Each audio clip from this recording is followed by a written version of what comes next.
Sound off for Chesterfield. Chesterfield, the first and only cigarette in America to give you premium quality in both regular and king size, brings you Dragnet.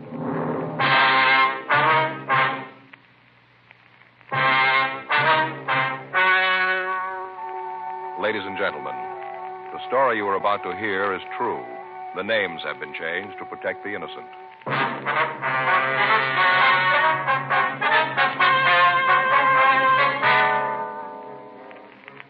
You're a detective sergeant. You're assigned to homicide detail. A young woman tells you that her mother has disappeared. There's no trace of her whereabouts.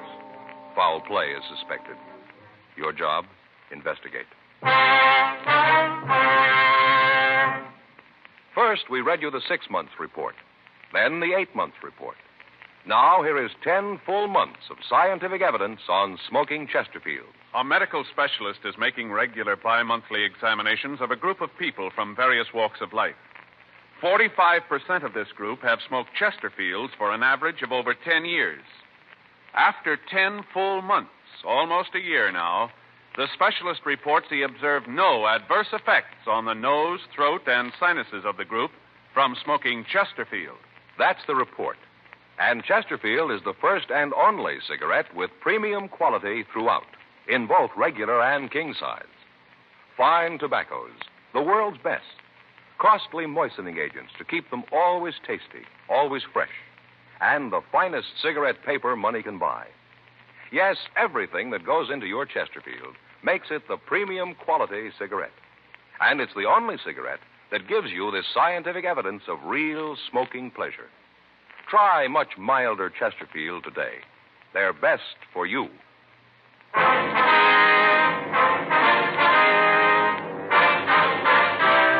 Dragnet, the documented drama of an actual crime. For the next 30 minutes, in cooperation with the Los Angeles Police Department, you will travel step by step on the side of the law through an actual case transcribed from official police files. From beginning to end, from crime to punishment, Dragnet is the story of your police force in action. It was Tuesday, August 5th. It was hot in Los Angeles. We were working the day watch out of homicide detail. My partner's Frank Smith. The boss is Thad Brown, chief of detectives. My name's Friday. We were on the way out from the office, and it was 10:46 a.m. when we got to 4298 North Estrella Street. The front door. Hot. Yeah, sure is. This Mrs. What's her name? Randall, Ella Randall. Mm-hmm. Did she say what this was about? I just said that her mother disappeared. She wanted to talk to us about it. Uh-huh. Yes? Ms. Randall? Yes, that's right. Police officers, ma'am. Oh, yes, come in, won't you? Thank you. Thanks, ma'am. Warm out. I think I'll leave the door open. Hope the flies don't come in. My name's Friday, Mrs. Randall. This is my partner, Frank Smith. How do you do? How you do, ma'am? Could you tell us just what it is you want to see us about? Well, of course. Sit down, won't you? Oh, thank you, Miss Randall. Would you like some tea or something? I have some ready in the kitchen. No, thanks. Just what was it about your mother, Mrs. Randall?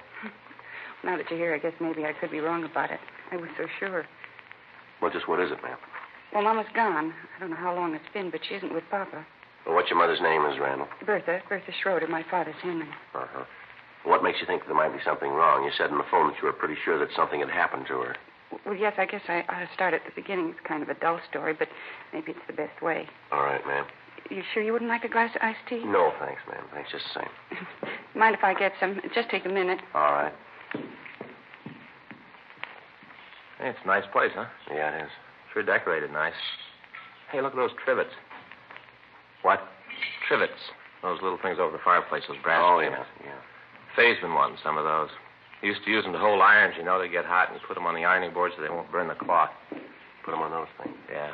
I brought a couple extra glasses in case you decided you wanted some. Well, if you just go ahead with the story, Miss Randall.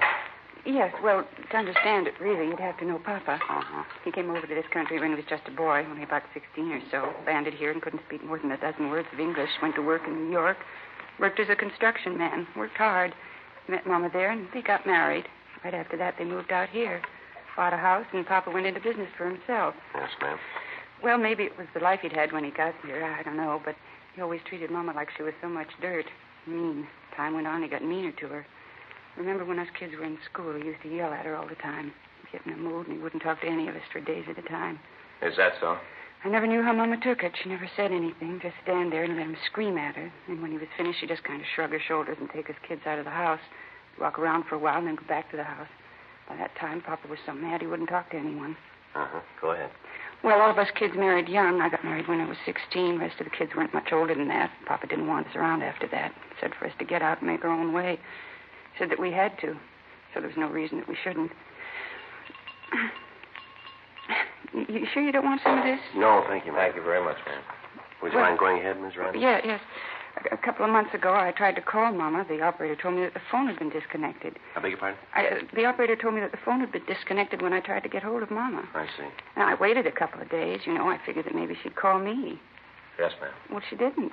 You see, once we were out of the house, none of us went back. Papa's retired, and none of us wanted to see him. It's a terrible thing to say, Mr. Friday, but it's true. Ma'am?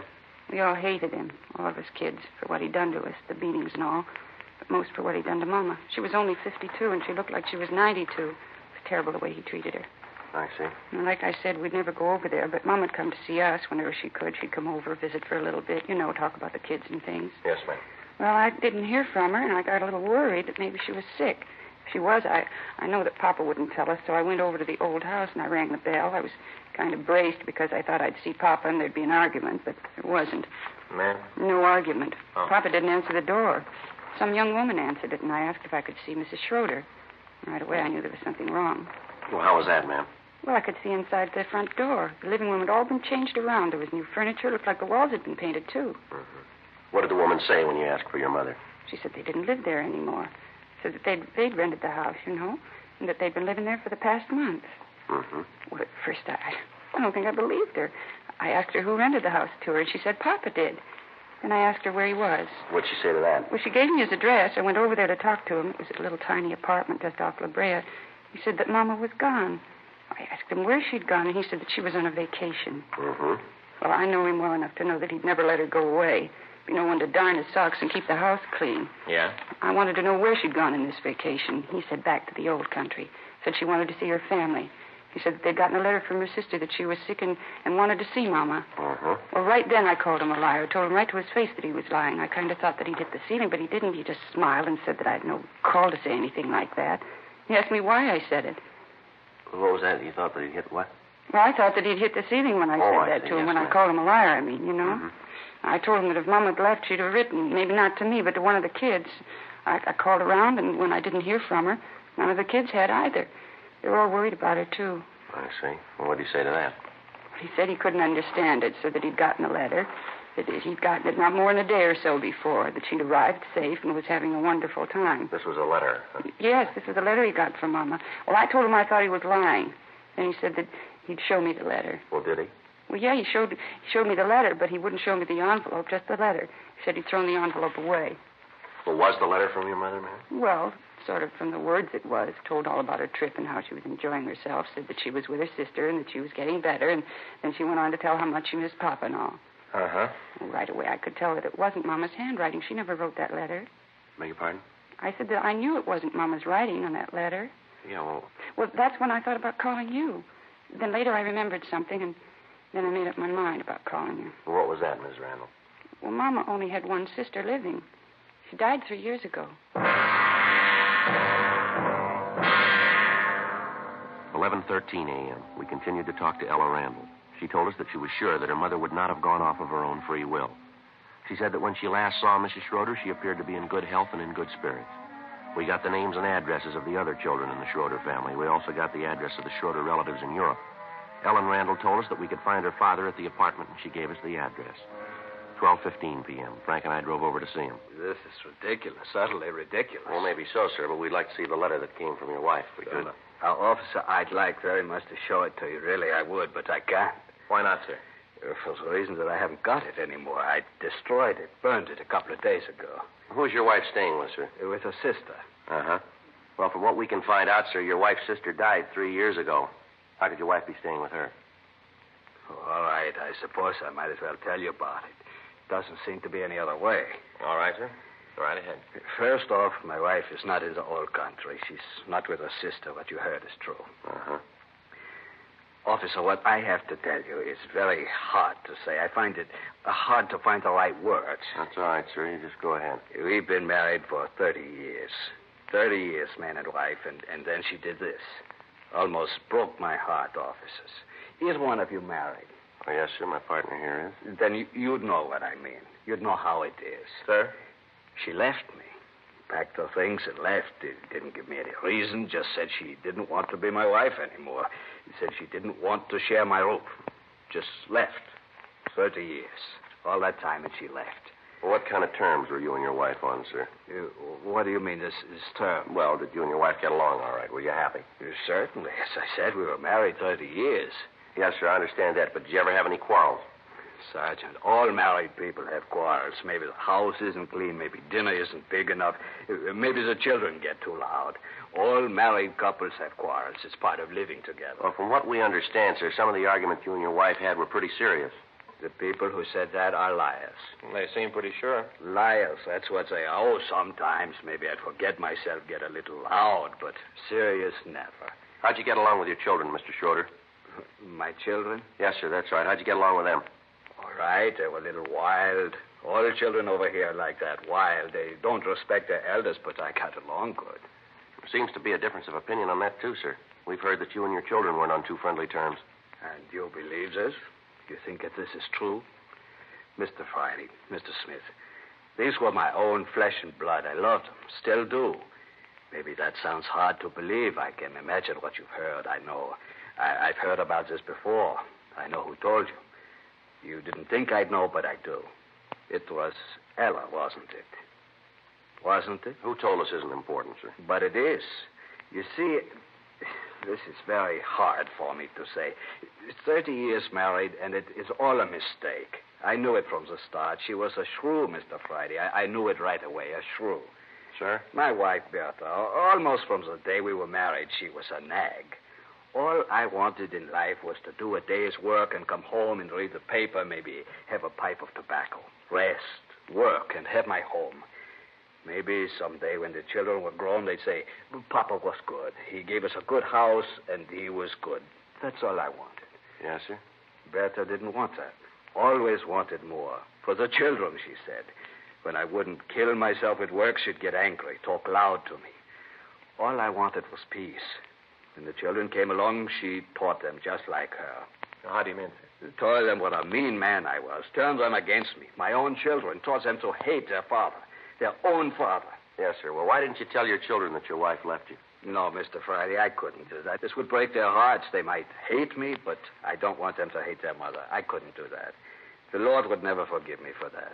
Have you heard from your wife at all since she left? Not a word. I made up that letter so the children wouldn't find out. I couldn't have that. Did she take any money with her? Would you know that? Yes, she did. We have a joint account as a bank 2 blocks over. She made a large withdrawal the day she left. Well, Mr. Schroeder, why'd you rent your house?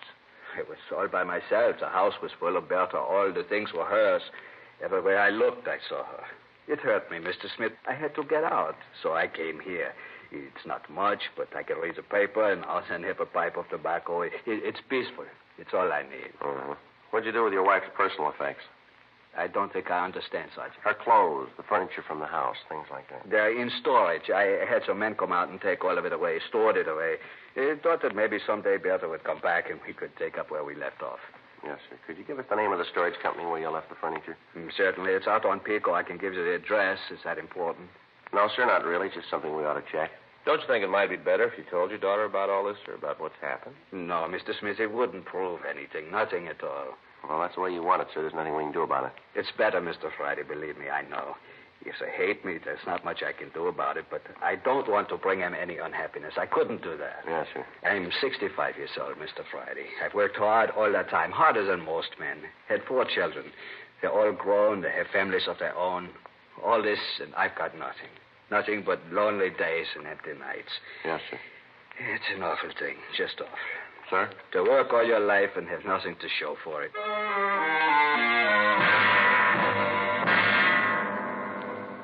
1:37 p.m. We got the address of the storage company from Henry Schroeder, and then Frank and I left to go back to the office. At this point, we had 2 stories. Both of them could be true. Both of them could be lies. There was no way of knowing. In the meantime, it was merely a matter of checking. Until it could be proved one way or the other, there was little action we could take. 2:15 p.m. Frank and I checked back into the office, and I put in a call to the storage house. Yes, sir. I'll wait while you're checking, huh? I don't know, Joe. Sure seems like the old guy is telling the truth. Well, we check this out, we'll know one way or the other. Such a nice little guy. Seems hard to believe that he'd do anything wrong. Yes, sir. Yes, sir. What was that? Uh-huh. Could you tell me when? What was the name? Mm-hmm. That's right. Yes, sir. All right. Uh-huh. Thanks very much. No, it's Joe Friday. F-R-I-D. Yeah. That's right. Michigan 5211, extension 2521. Right. All right. Thanks again. How about it? He stored the furniture, all right. Yeah. I remembered him. Talked to him a couple of weeks ago. Uh-huh. Told him to sell everything.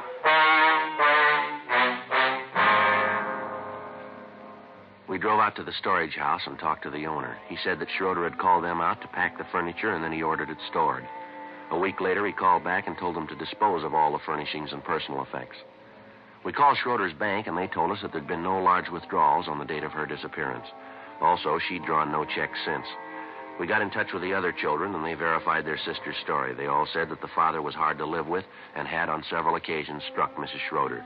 They told us that it was possible that she had left her husband, but that she would certainly have gotten in touch with one of them if she had. They said that as far as they knew, Mrs. Schroeder was in good health, and she was in good condition mentally. One of the daughters said that they were planning on a shopping trip to buy school clothes for one of the grandchildren.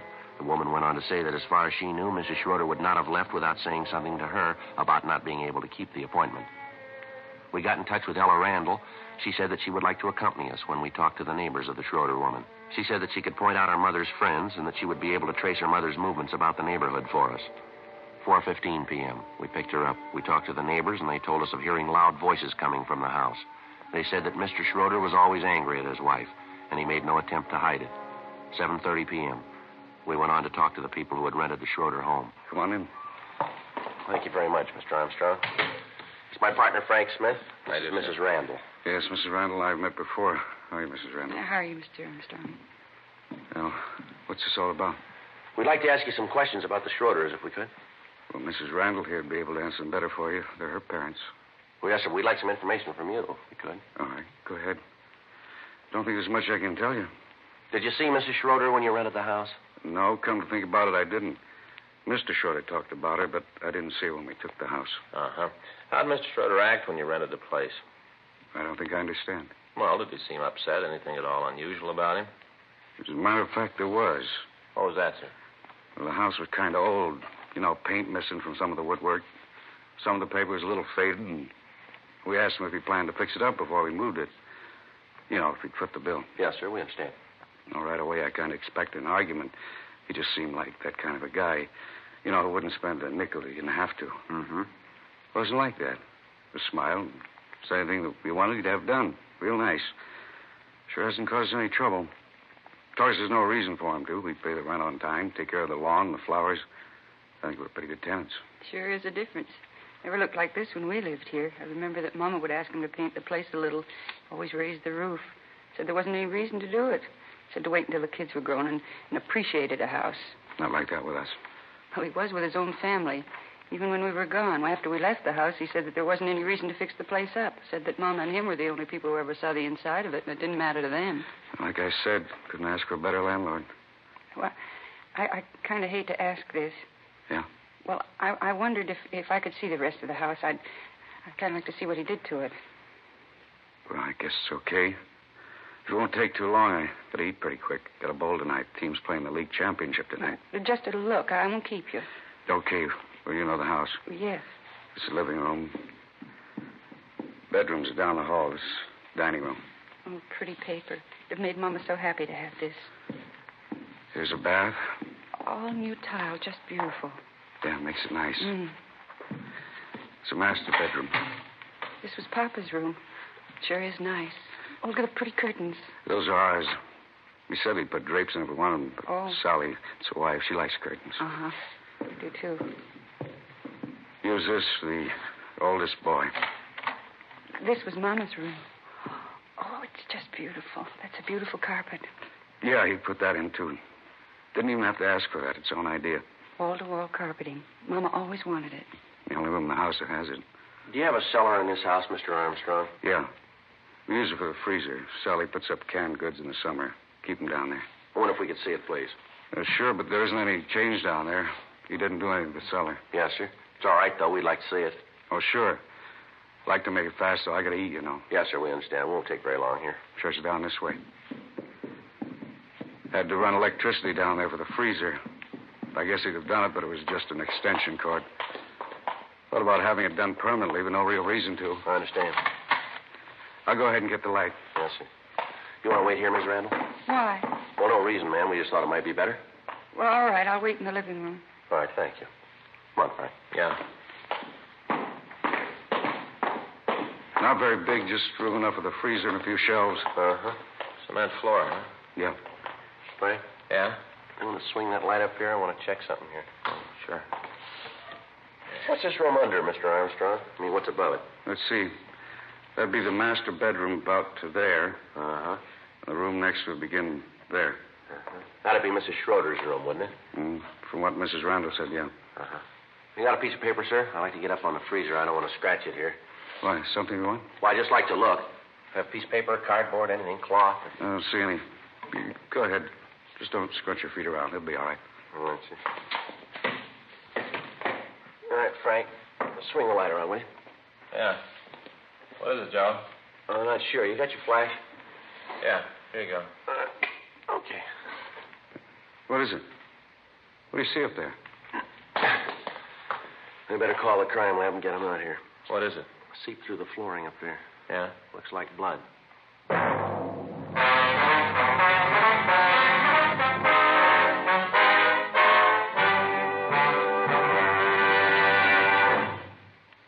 You are listening to Dragnet, the authentic story of your police force in action. All over America, smokers are changing to Chesterfield because Chesterfield is the first and only cigarette with premium quality throughout, in both regular and king size. King size Chesterfield contains tobaccos of better quality and higher price than any other king size cigarette. Well, that's certainly important to every king size smoker. Of course, it's the same fine tobacco as in regular Chesterfield. So remember, the modern way to sell cigarettes is the Chesterfield way. First and only cigarette with premium quality throughout, in both regular and king size. Chesterfield is much milder. Chesterfield is best for you.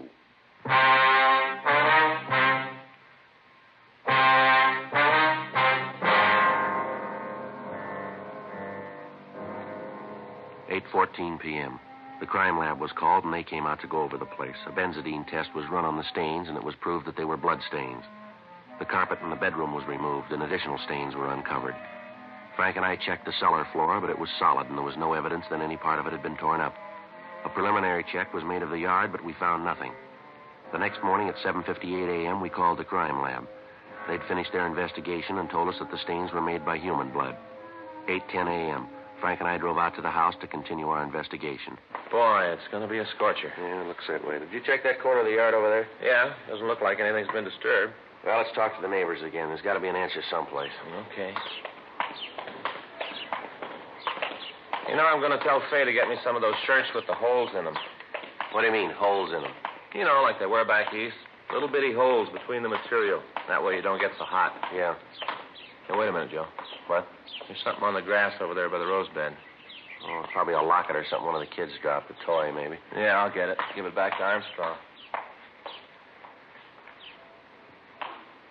What do you got? Piece of dental bridge work. Looks like it's been in a fire. The crime lab was called, and they went over the backyard. They checked the incinerator, and under a large heap of ashes, they found several pieces of bone. They took a sample of the ash back to the lab to examine it. We got in touch with the daughter, Mrs. Randall. We got the address of Mrs. Schroeder's dentist. Frank and I drove out to talk to him. We showed him the piece of dental bridge work that we'd found, and he identified it as positively belonging to Mrs. Schroeder. He showed us the card from his files, which gave the date that he'd installed the bridge. 11:56 a.m. We called the crime lab, and Lieutenant Lee Jones told us that the ash and the particles of bone that he'd recovered could be of human origin. 12:15 p.m. We drove out to the apartment and took Henry Schroeder into custody. We talked to him in the interrogation room. I don't understand all this. None of it makes any sense. Well, it's pretty simple, Schroeder. Simple? You say that I killed Bertha, and you say it's simple. How can you say that? Why do you say that? You must have a reason. I've told you all I know. There's a couple of things you didn't tell the truth about, sir. What? You said that just before your wife left you, she made a large withdrawal from your account, didn't you? That's right. She did. She did take some money. Well, in checking your bank account, we found no record of any such withdrawal. You've got no right to go through my bank account. You've got no right. This is a murder investigation, Schroeder. We've got a right to clear it up. But she did take the money. She did. You've got to believe me. It's a little hard to do, Schroeder. Since your wife disappeared, she hasn't drawn any money out of your account. Before that, she drew checks to pay the local store bills. Now, how do you explain that? I can't. I don't know what you're trying to say. I don't know what you're trying to get me to say. We're trying to get you to say the truth, that's all. But I am. You said you put all the furniture from your house in storage. Now, is that right? Yes, I said that. Mm-hmm. You said you wanted to keep it in case your wife came back and you two started all over again? Yes, that's the truth. We checked the storage company. They told us you called them and ordered everything sold. Told them to sell it as soon as possible. Now, how do you explain that? You're getting me so confused, I can't think. And we checked the house, the one where you and your wife lived. We found bloodstains, lots of them. They're human blood. I don't know. People who live there now said that you put a carpet over the floor. Only room in the house that has a carpet. They say it was your idea. I can't think. I don't know what you're saying. Well, here's a report here. Take a look at it. It's a list of the things we found in your incinerator, things that were burned. Now, do you want to read it, or do you want me to read it to you? How about it, Schroeder? Schroeder? I didn't mean it. 30 years. 30 years married.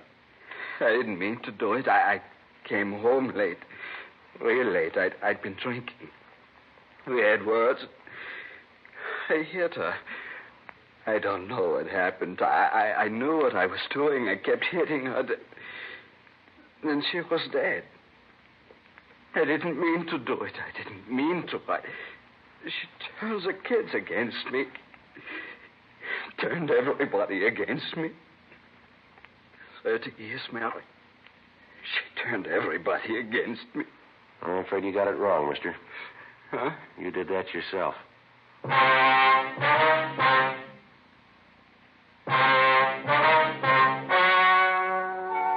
The story you have just heard was true.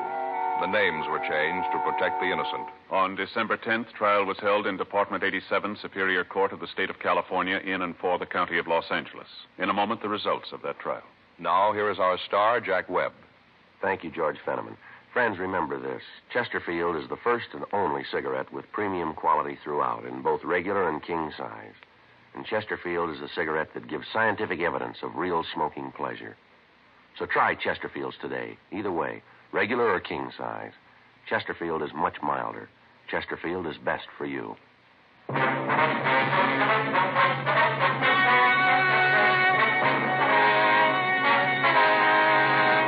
Henry Rudolph Schroeder was tried and convicted of murder in the first degree. He was executed in the lethal gas chamber at the State Penitentiary, San Quentin, California.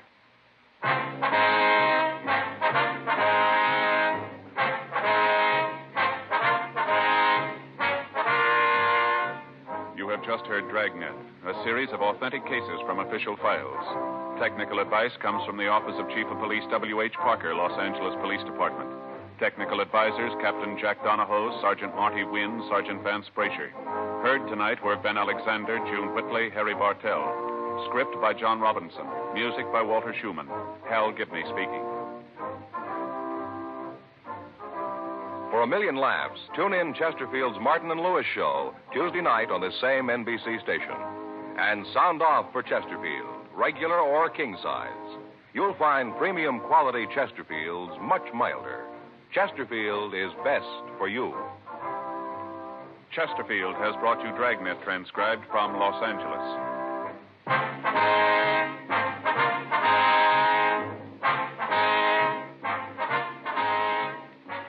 Tonight, it's Adventure with Barry Craig, confidential investigator on NBC.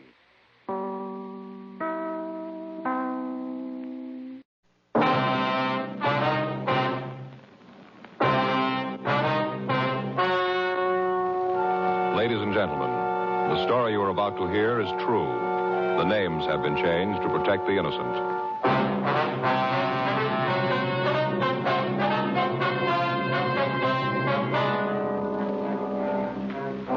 a detective sergeant. You're assigned to homicide detail. You get a call that a 72-year-old man has been murdered. His invalid wife has been brutally beaten. There's no lead to the assailants. Your job, get them.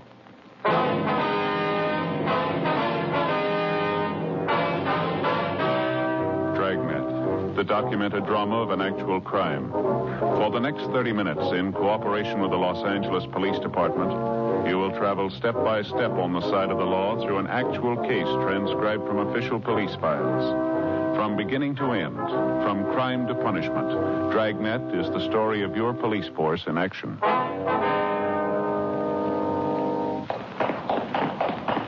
It was Tuesday, August 12th. It was warm in Los Angeles. We were working the day watch out of homicide detail. My partner's Frank Smith. The boss is Thad Brown, chief of detectives. My name's Friday. We were on the way out from the office, and it was 8:12 a.m. when we got to 8469 North Brighton Avenue. The front door. Yes? Mrs. Hurley? Yes, who are you? Police officers. This is my partner, Frank Smith. My name's Friday. Oh, well, it's about time you got here. Yes, ma'am. I wonder if we could see Mrs. Stone. I don't think so. The ambulance man's with her now, giving her some kind of pill, something to calm her down. Lord knows the poor thing certainly needs something. Yes, ma'am. We'd like to see her, please. Like I said, I don't know if you can. I'll have to ask the ambulance man. Well, I'm sure it's all right, ma'am, if you just let us talk to the attendant. You just wait here. I'll talk to him. Now, look, I don't like to be rude, ma'am, but this is a murder investigation. If you'll open the door, please. How do I know you're what you say you are? How do I know you're cops? Now, here's our identification. Looks enough like you, I guess. All right, come on. Thank you. Where is Mrs. Stone? Back there, in the back bedroom. I'll check with the attendant. Right, Frank. I wonder if you could tell us what you know about this, Mrs. Hurley. You just bet I can. You just bet. That poor woman back there. She's lying at death's door because you didn't do your job. You know that? Ma'am? At death's door. It's your job to see that things like this don't happen. That's what you're paid for. And look, just look. Her poor husband dead and herself all beaten. Poor thing. I just don't understand what the world's coming to when things like this can happen. Well, first, ma'am, there was no way we could stop this. I think you understand that. We're trying to clean it up now. We're going to need your help to do it. Now, if you just tell me what happened, please. That's what you say. I know different. All right, Miss Hurley. The faster we can get started on this thing, the better chance we have of getting the people responsible for it. I suppose so. Well, what do you want to know? Well, if you'd please start at the beginning and tell me what you know about it. Yeah. Well, it started this morning. About 7 or 7:15, I think. I heard this noise at the back door, kind of a scratching kind of noise. And a moan, a little tiny moan. Sounded like it was way off, kind of in the distance. Yes, ma'am. First, I wasn't sure that I wasn't dreaming the whole thing. You know how it is when you're awakened out of a sound sleep. Yes, I understand. Well, it was like that. Took me about 10 minutes before I knew that there really was something there. Well, I got up and went to the door. And that's when I found her, right there at the back door, kind of laying on the porch. I could see right away that someone had beaten her. That's when I called the ambulance. And then she told me about how her husband had been killed, and then I called you. The other car, the one with the men in uniform, come out. Mm-hmm. They looked around, and then they went over to the house. That'd be the Stones' house? That's right. Next door. I see. How about it, Frank? Well, it's pretty bad, Joe. They're treating her now. Can we see her? Only attendant says it'll be all right for a couple of minutes. Not much more than that. They're going to take her to Georgia Street. Okay. He said he'd let us know when we could talk to her. All right, fine. Did she tell you what happened, Mrs. Hurley? Anything at all? Just that there was 2 men. They come in and beat up on her, killed her husband. That was enough. One look at her, and I could tell she was hurt bad. And her an invalid. I just don't understand how anybody in their right mind could do a thing like this. I just don't understand it. Yes, ma'am. Now, you say that she's an invalid, is that right? Yes, they were involved in an auto accident a couple of years ago. Some drunk ran right into them, smashed the car all up, laid Mr. Stone up for a couple of months, and put Patricia in a wheelchair for the rest of her life. Can't walk at all. She crawled over here. Don't know how she did it. It's great courage. Yes, ma'am. Did you hear anything at all last night? Any disturbance aside from what you told me? Not a thing. Went to bed about 10, slept like a rock. Didn't hear a thing until this morning. That was about 7:15 maybe, like I said. Nope, I didn't hear a thing. Well, do you know if there was anyone that the Stones were afraid of? Anyone who might have done a thing like this? Nope. I can't think of a soul. How about money, ma'am? Did Mr. Stone keep large sums of money around the house? Well, now, I don't know. You might have. Joe, Well, yeah, Hal. you want to see her now? Yeah, come on, Frank. All right. You going to want to talk to me some more? Yes, ma'am, we'll be back.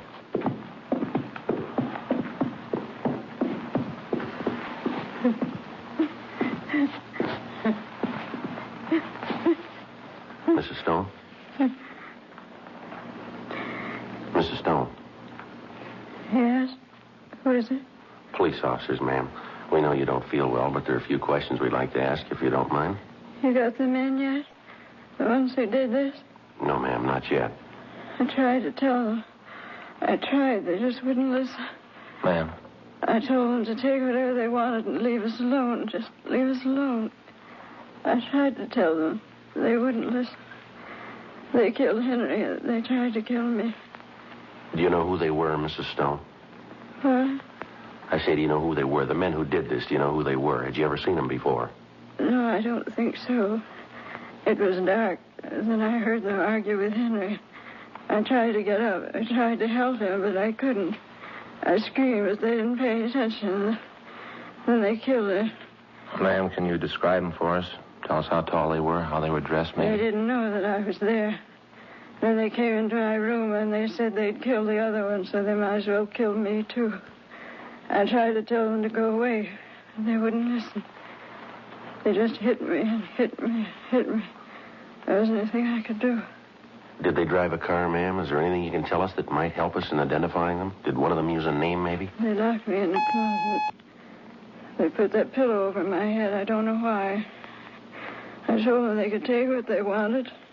Take it if they just leave us alone. But they didn't. They killed Henry. They tried to kill me.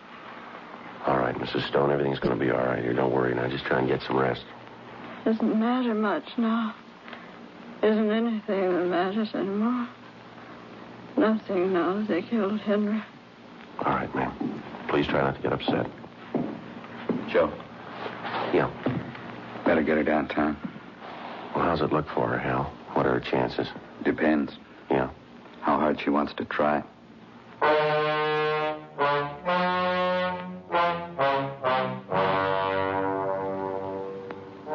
.46 a.m. The ambulance removed Mrs. Stone to Georgia Street Receiving Hospital. We put in a call to the crime lab, and then we talked to the neighbor, Mrs. Hurley. She could add little to what she'd already told us. She said that she'd heard no loud noises during the night and that she'd seen no one in the neighborhood acting suspicious. She told us, however, that Mr. Stone was known to have kept large sums of money in the house. She went on to say that he made no attempt to hide his distrust of banks and that he had often said that all of his money was on the premises. 9:02 a.m. Frank and I went next door to the Stone home. The crime lab and latent fingerprint crews had arrived and were going over the place for physical evidence. We talked to Ray Pinker of the crime lab. This is how they got in. Yeah, toward the screen, huh? Must have done it with their hands. Couldn't find any tool marks. You figure the door was open then, huh, Ray? Yeah, looks that way. One of those old-fashioned locks, no indication that they forced it. Mm-hmm. Did you find anything else? Take a look back here in the closet. Mm-hmm. Well, they sure tore the place up, didn't they? Yeah, I went through everything. Even took the pictures off the walls. Yeah. Ripped up the bedding. There's in a drawer they didn't go through. Any prints at all? Bergman's checking it. Haven't found anything yet that I know of. Pretty bad. Here. Look at the mattress on the husband's bed. Tore it all up. Stuffing scattered around the room. Looks like a tornado went through the place. The closet's back here. This was Mrs. Stone's room. You can see where they dragged her. Yeah. Must have hit her the first time about here, and then they dragged her over to this closet, dropped her in here. You can see where she stacked those suitcases up there to pull herself out the window. Yeah. I don't know how she did it. Bad off as she was. Looks like robbery was the motive then, huh, Ray? Can't agree with that, Joe. What? Come on back to Stone's room. We found the murder weapon. Checked around. It looks like they picked them up in the backyard. Here, take a look. A couple of wooden clubs. Looks like they came from a walnut tree just outside the back door. Kind of blows the robbery angle. Yeah. They were ready to kill the Stones when they came in.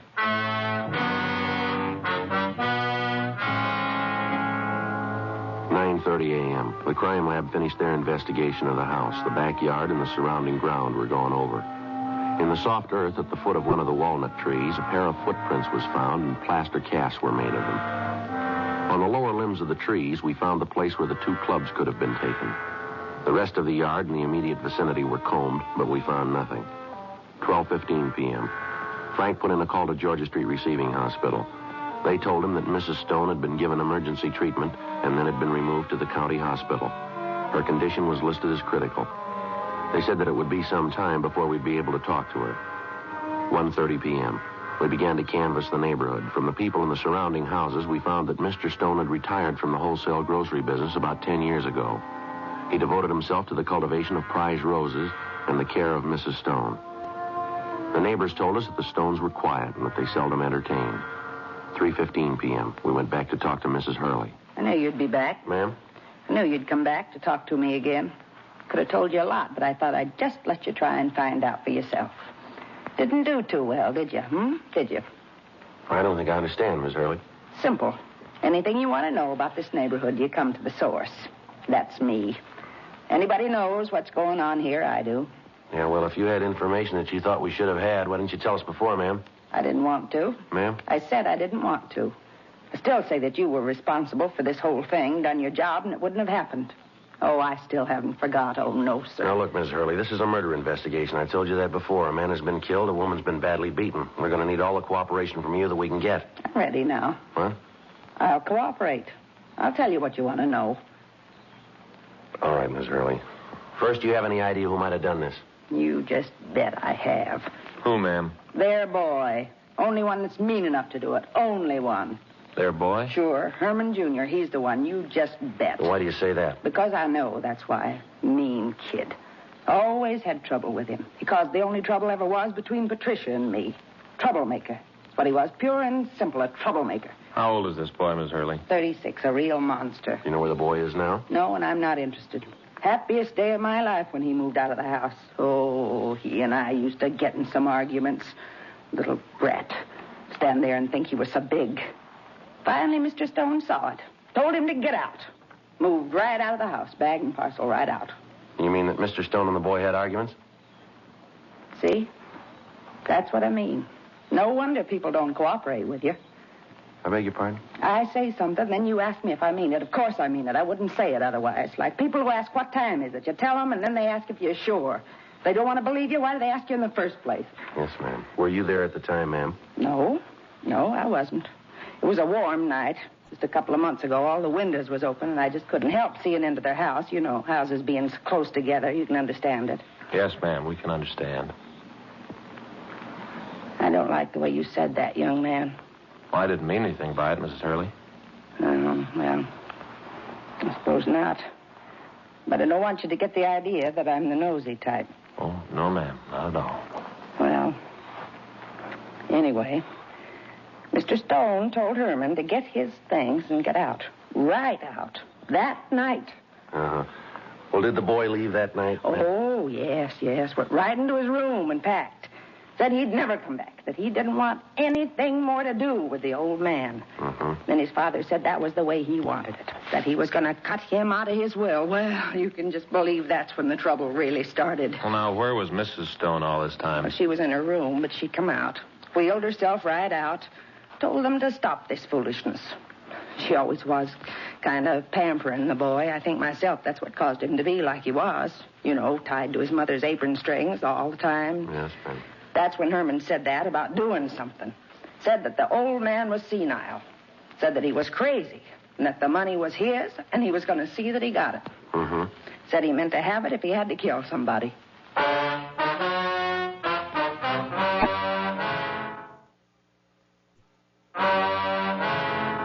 4:10 p.m. We got the full name and description of the Stone boy from Mrs. Hurley. We went back to the office and ran the name through R&I. We found a Herman Stone Jr. with a record listing 3 arrests on charges of 4127A LAMC. We checked out his last known address, a hotel on South Hill, and found that he'd moved several weeks before. The manager gave us a forwarding address, and at 6:10 p.m., Frank and I drove out to see him. It was a large apartment hotel on Wilshire Boulevard. We talked to the desk clerk. Sure, I know Herman. Nice guy. Once in a while he gets a little loud, but most of the time he's a real nice guy. Is he here now? I don't think so. Let me look. Key's here. I think I saw him go out about an hour ago. He wasn't feeling too well. Bad hangover. Any idea where you might be? No, like I said, I didn't talk to him. Just saw him go out. You know what he does for a living? Herman? Yes, sir. I don't think he does nothing. Plays the horses a little bit, picks up a buck that way. Good player. Sure knows the dogs. Giving me a couple of tips. Didn't do any good. He sure does all right. Made a real killing yesterday. Must have hit it for about $4,000 or $5,000. That right? Yeah. Showed me the money this morning. Real big roll. At least $4 or $5 grand. Tips he gave me never did that good. You got any idea where he was last night? So what's this all about anyway? Herm done something? Well, it'd be better if we talk to him. Oh, yeah. Well, yeah, I guess you guys know what you're doing, huh? Well, yes, sir. He asked me if I knew what he was doing last night. Uh-huh. I sure do. He really tied one on. Of course, with his luck, I don't wonder. Really tied one on. Sir? Loaded. He got in here. He had a bottle. So you won't say anything about this to the management, will you? No, sir, we won't. Couldn't have that happen. They don't approve of drinking while I'm on duty. You understand. Kind of stuffy, but that's the way they look at it. Uh-huh. Like I said, old Herm rolls in here, and he's got this bottle. Asked me to have one with him. Well, I don't like to get him sore, so I do. And we have a couple of more. Old Herm, that boy can really put it away. Yes, sir. What time was that? Well, let's see. I guess about 7, maybe 7:15. Mm-hmm. Did he go out after that? Sure didn't. Killed the bottle, and then he passed right out, cold. Slept there on that couch. Uh-huh. No, sir, old Herm didn't go anyplace.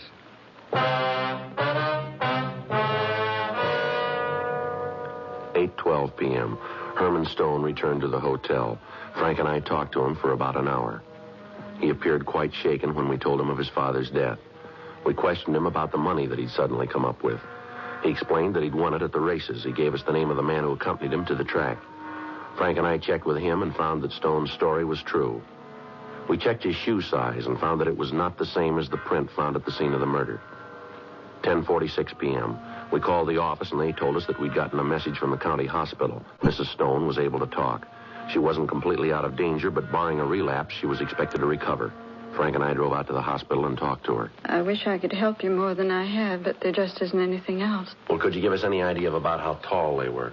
Well, that'd be pretty hard to do, Mr. Friday. I was lying down when they came into my room. I could only guess, but I'd say maybe as tall as you. I don't think much taller. I see. Now, how about their build, ma'am? Was it heavy or slight? I can't be sure. I guess if I must say one or the other, I'd have to say they're about medium. One was very strong, though. Ma'am? The one that carried me to the closet. He was strong. Just lifted me out of bed and carried me over to the closet and threw me on the floor. Did your husband have any large amounts of money in the house? Yes. Yes, he did. Herman never believed in banks, not since the crash. Always said that he could take care of the money as well as they could. Yes, ma'am. He had all of his savings in the house. Kept them in the mattress on his bed. Do you know about how much that might be, Mrs. Stone? I'd only be guessing, but I'd say maybe $12,000 or $13,000. He used to talk about it, too. I know that didn't help any. Well, who'd he talk to, Mrs. Stone? People in the neighborhood. He used to tell them that he didn't get the interest, but that he always knew just where his money was. Used to ask them if they could say the same. Mm-hmm. Can you think of anybody in the neighborhood who might do a thing like this? Oh, no. We've lived there for a long time. No, none of them would even think about it. I see. Did you or your husband have any enemies? Anyone that you had any arguments with, maybe? No, there wasn't anyone. Mr. Friday? Yes, ma'am? Does my son know about this? Does he know that his father is... Does he know about it? Yes, ma'am, he does. He's outside in the hall right now. He said he'd like to see you. Poor boy. Never did get along with his father. I tried to make them understand each other. I tried so hard. Didn't seem to do any good. Mm-hmm. Well, if there's nothing else that you can tell us, ma'am. There's one thing. I hate to mention it. It seems so silly. What's that, Mrs. Stone? Well, when they were arguing with Herman in the next room, they got very loud. I thought that I recognized one of the voices. I can't be sure, but at the time I thought it. Yes, ma'am. Then when they came into my room, I was pretty sure. But I could be wrong, and I wouldn't want to cause anybody any trouble. I wouldn't want to make a mistake. Well, who do you think it might have been? Whose voice do you think it was? It sounded like Smokey's. Who? Smokey. He used to do some work around the yard for Herman. That was a year or so ago. I haven't seen him since then. Well, do you know where we can get in touch with him, ma'am? No, I don't. As I said, I haven't seen him in over a year. What's his full name, Mrs. Stone? I don't know, but that's why I thought it might be a little silly. I don't even know his right name. He just told us his name was Smokey. A young man, always had a cigarette in his mouth, chain smoker, I think you'd call it. Uh-huh. Herman used to kid him about it, smoking all the time. I don't think Smokey liked it. He was a pretty serious young man. Used to get a little angry at her. I see. Can you give us a description of the man? Oh, yes. Nice-looking boy. I hope I haven't made a mistake. I hope I haven't done the wrong thing. Well, don't you worry about it, Miss Stone. What? That's his worry now.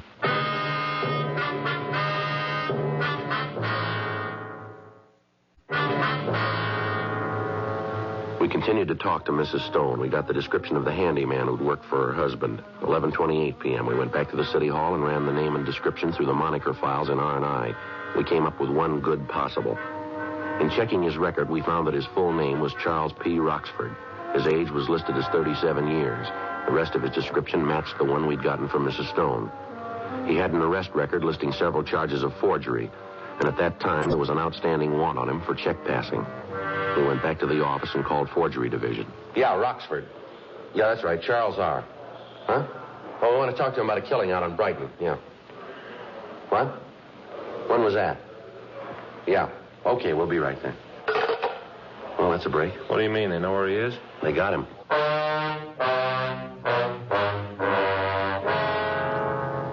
Charles Roxford had been picked up a few minutes before by officers in Forgery Division while he was trying to pass a bad check. Frank and I went down the hall and took the prisoner to the interrogation room. We talked to him for 2 hours. During that time, he'd admit nothing except his name and that he'd been trying to pass a phony check.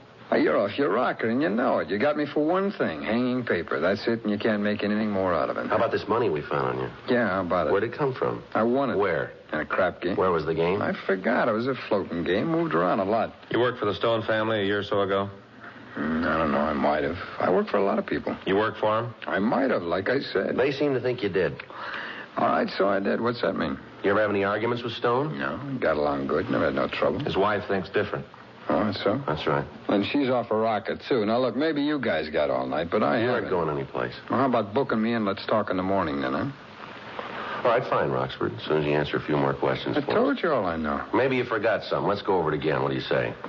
All right. Where do you want to start? Well, can you tell us what you've been doing the last few days? Any day in particular, or do you want to run down minute by minute? You just tell us what you've been doing, will you? Let's see. This is Tuesday, isn't it? Yeah, it's Tuesday. All right, let's start with Monday. That all right with you? Come on, get on with it. Well, I got up yesterday morning about, I think it was 11:30, lit a cigarette, got dressed, went downstairs, and had some breakfast. Interesting? Go ahead. Oh, I can spice it up for you, if you want. It's kind of dull when you tell it straight. You just tell a story, man. Oh, what are you guys trying to prove? What are you trying to tell? What'd you do last night? I had dinner and went to a show. Where'd you eat dinner? Place down on the Spring. Did you eat alone? Yeah. What'd you do then? Like I said, I went to a show. Who went with you? Nobody. I didn't say anybody went with me. Oh, I must have thought you said that. Yeah. I went alone. All right, where'd you go after that? I walked around, had a couple of drinks. Where? A bar down on 5th. What time was that? About 12:30 or so. Anybody with you? No. You know the bartender? No, I never went in the place before. Then you got no way of proving you were there. No, do I have to? It'd help. Well, why? I'm a big boy now. I don't have to explain anything to you guys. Now, get off my back, will you? I'm getting sick of playing footsie. Where'd with you go two. after you left that bar? I went home. Where's that? It's a place over on 4th. What time did you get in? I don't know. Maybe 1:30, 2. Mm-hmm. Desk clerk see you come in? No, he's asleep. How long ago did you say you worked for the Stones? I didn't. You said I worked for him a year ago. Is that right? I guess so. I forgot. What's this bit about the Stones? You got any way of proving where you were last night? Like I said, I don't have to. That's the way you look at it, mister. You're in trouble if you can't come up with an alibi we can't break. That right? Yeah. Why? Because Mrs. Stone got a good look at you. She couldn't have. The lights were out. Yeah, no, that's clever, Roxford. You want to tell us about it now? Come on, Roxford. All right, I should have known. I should have known. I never should have done it, but I didn't have any choice. You can't figure that, can you? What do you mean? Well, I owed this money. The guys were getting tired of waiting. They said I had to come up with it. I didn't have any choice. That right? Sure. Well, you can see it, can't you? I had to come up with the money. I tried to win it back. The more I played, the more I owed him. There just wasn't any other way. I knew old man Stone had it. Wasn't doing him any good, and I needed it. And I knew where he kept the money. Who was with you? Jackie Forbes. You know where we can find him? Yeah, I'll tell you. All right, you want to get the stenographer, Frank? Yeah. I should have known. Should have known, but there just wasn't any choice. There wasn't any other way. Well, why'd you kill him? He knew who I was. There's no choice. I had to. Is that right? Well, sure, you can see that yourself, can't you? I couldn't find any other way. You didn't look very hard, did you?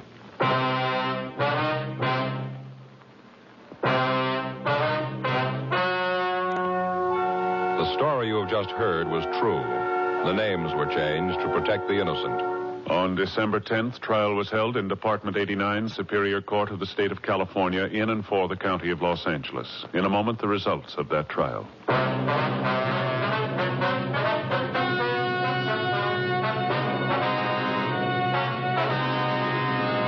Charles Richard Roxford and Jack Allen Forbes were tried and convicted of murder in the first degree. They were executed in the lethal gas chamber at the State Penitentiary, San Quentin, California.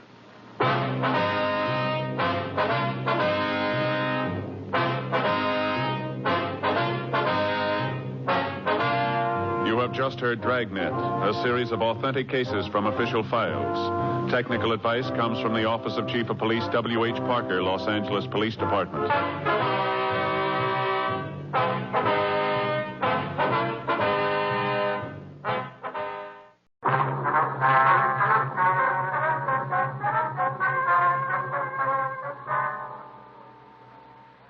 You're a detective sergeant.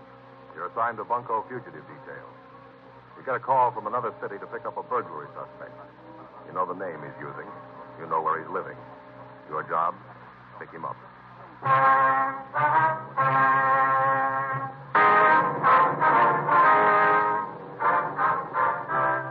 Dragnet, the documented drama of an actual crime. For the next 30 minutes, in cooperation with the Los Angeles Police Department, you will travel step by step on the side of the law through an actual case transcribed from official police files. From beginning to end, from crime to punishment, Dragnet is the story of your police force in action.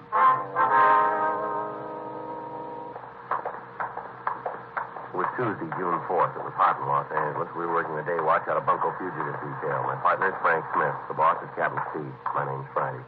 We were on our way out from the office, and it was 9:42 a.m. when we got to the corner of Selma and Fountain. The Arizona Carlton Hotel. Guess we check over there, huh? Yeah, you got the mug? Yeah, right here. I'm awfully sorry, Mrs. Hartsfield. Yes, I know we say each room is air-conditioned. Well, yes, ma'am, but it is true. I know, ma'am, but the air conditioning is on full now. All right, ma'am. Yes, I'll send some right up. I'll be with you right away. Friend, here, boy. Get to my quarter up to Mrs. Hartsfield in 502 right away. Now, sorry to keep you waiting. All right, sir. What is it you wanted? We're police officers, sir. Here's our identification. There's nothing wrong, is there? Don't know what I'd do if anything else went wrong. The air conditioning unit went out this morning, making excuses. I don't know how much longer the ice water's going to hold out. What is it? What's wrong now? Do you have a Mr. George Richmond registered here? Probably gives his home address as Modesto. Richmond, let's see here. Wait a minute. Sir? How do I know you're what you say? Police department's always sending out circulars saying to be careful about this sort of thing. It's a respectable hotel, you know. How do I know? Well, here's our identification again, sir. I showed it to you before. Oh. Friday. How about yours? Yeah, here you are. Uh-huh. All right. Can't be too careful. Your own office says that, you know. Careful. Anybody can come in here with a badge. Yes, sir. Now, if you just check the register for us, please. Yeah, sure thing. Oh, yes, sir. Here he is. Richmond George, Modesto, California. Is he here now? No, checked out day before yesterday. Oh, excuse me. Yes, sir. Registration desk.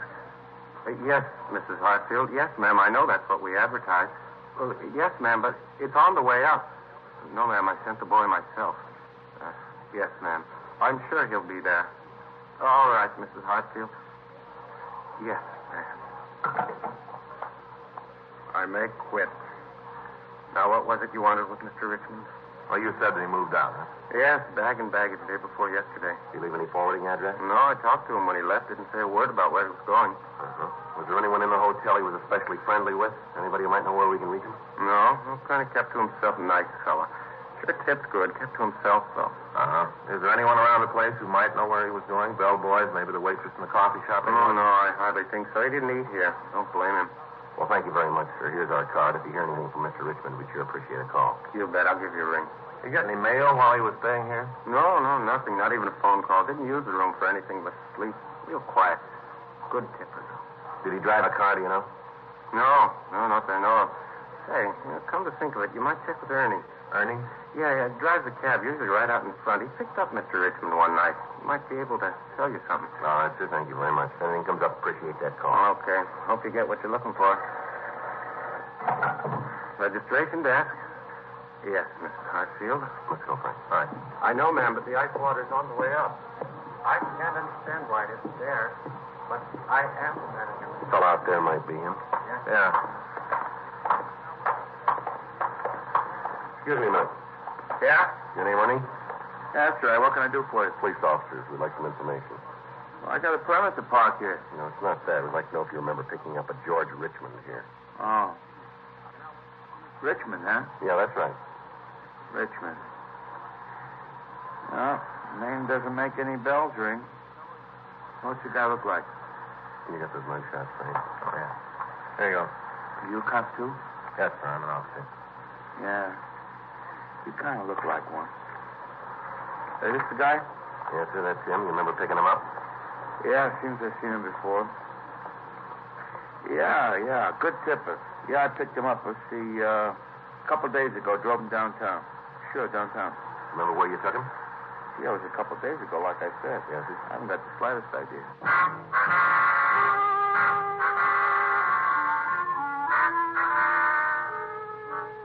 10:07 a.m. We continued to talk to the cab driver. He was sure that he'd picked up George Richmond on Sunday night, but he was unable to tell us where he'd taken the suspect. We drove back downtown and checked with the cab company. On the driver's waybill, we found that he'd made 3 pickups that night from the hotel on Fountain Avenue. The first stop listed was a large cafeteria in downtown Los Angeles. We checked with the cashier. She was unable to identify the mugshots of Richmond. The second stop was a large apartment out on Wilshire Boulevard. We checked the manager of the place, and she told us that she didn't recognize the name. We showed her the mugshots of Richmond, and she said that she thought she'd seen the man 2 weeks before. When she asked him what he wanted, he said that he was looking for a Miss Norman. Because of the way he'd acted, the landlady hadn't told him that there was a tenant by that name living in the place. She gave us the apartment number of the Norman woman, and Frank and I went up to see her. Want to try it again? Yeah. Who is it? Police officers. What? Police officers. We'd like to talk to you. Just a minute.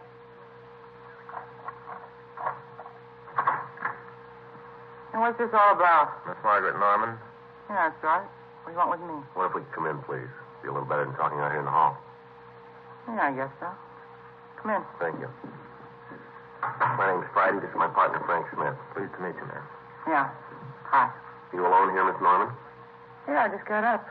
Have to excuse the way the place looks, kind of messy. Yes, ma'am. Mind if I put on some coffee? I'm not going to be able to answer any questions before I have a cup of coffee. You go right ahead, ma'am. What is it you want to see me about? You know a man named Richmond? Richmond? Yes, ma'am. George Richmond. Why'd you ask that? What's he done? We'd just like to know if you know him, do you? Yeah, I know. What do you guys want him for? We'd like to talk to him, Miss Norman. Uh-huh. Don't want to tell me what it's about, huh? Well, it'll be better if we talk to him. Yeah. Either one of you got a cigarette? Yes, ma'am. Here you go. Match? Thanks. You know, there's no love lost between me and George. Is that right? I bet there isn't, lousy bum. Regular drugstore cowboy. Took the girl out for dinner one lousy night, and a cheap dinner. Figures he owns her. You know where he is now? I haven't got the slightest idea. If I did know, I'd sure tell you. Bet I would. I'd like to see him get his way he treated me. Do you know any of his friends? Anyone who might know where he is? I don't think he's got a friend. At least I never met any of them. Does he drive a car, do you know? No, not him. Always took a cab. He used to kill me. Anywhere we went, he'd take a cab. One lousy block, and he took a cab. Likes to be a sport. Always tipping big. Regular drugstore cowboy. Mm-hmm. When did you see him last? Oh, it's been a couple of weeks ago. That much, anyway. Last time I saw him. Don't care if I never see him again, the way he acted. I thought he was going to kill me. Ma'am? Went out to dinner, and we got back here. He'd been drinking a lot. Got real nasty. I told him he better be going. You know, it was late and all. Yes, ma'am. Well, like I said, it was late, and he got real nasty. Started yelling at me. Called me all sorts of things. I'm not going to let any man say things like that to me, so I told him to get out. I'd never want to see him again. One lousy dinner, and he thought he owned me. Mm-hmm. Will you go ahead, Miss Norman? Well, he hauled off and hit me. Right there in the hall. Hit me as hard as he could, almost broke my jaw. Well, you know, I let out a scream, and he beat it. Caused such a commotion, I had to move. Then this didn't happen here, did it? No, a place over in Vermont. I moved the next day. Mm-hmm. Where'd you meet Richmond? At the club. Hey, you got another cigarette? Yeah. Here you go. Match? What club's that, ma'am? Where I work, in Green Lantern downtown. I'm the cigarette girl. I met him there. He came in one night, acted real big. Asked me if I'd have dinner with him. As it happened, I didn't have an engagement that night, so I said yes. Well, we kind of went together for a while. I see. Sure hope you get him. A real bad guy. The way he treats women, terrible. You say, wait a minute. Yes, ma'am.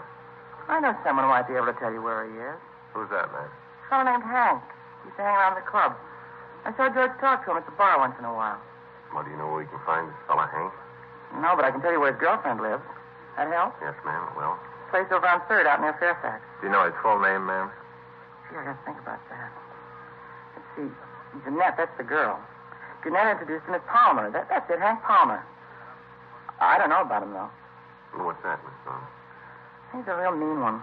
Kind of quiet, not like George. George likes to shoot his mouth off, but Hank is quiet. He's trouble, though. Ma'am? Well, one night we went up to Jeanette's for a couple of drinks. Hank took off his coat. That's why I say he's rough. Yeah. Sure, carries a gun.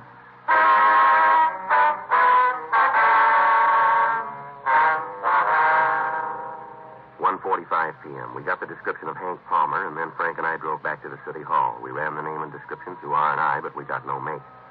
We sent the name to George Blairton, CII, up at Sacramento. We got a communication off to Washington asking them for information on Palmer. We also checked the name of Palmer's girlfriend through our records, but we got no information. We contacted Captain Steed and arranged for a stakeout to be placed on the apartment of Palmer's girlfriend, Jeanette Allen. 2 days went by. Palmer and Richmond failed to make an appearance. We talked to Jeanette Allen, but she couldn't supply us with any information as to the whereabouts of the two men. Descriptions of the men were broadcast. Informants were questioned.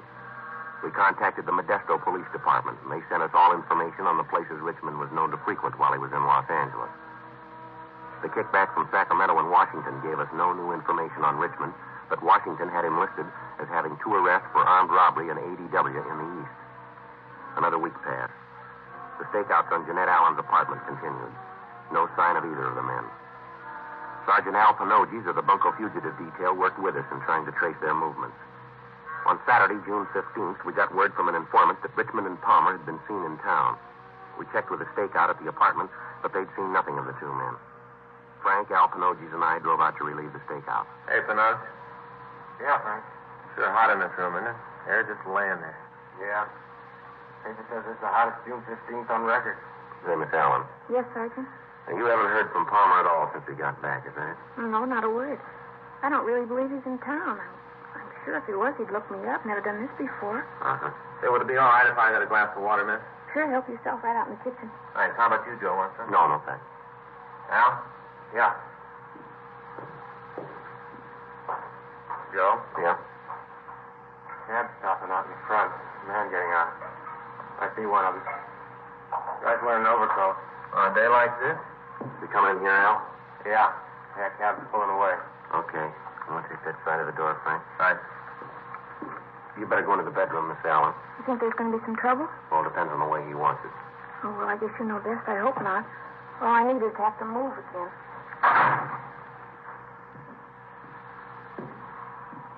Somebody in the hall. He's stopping.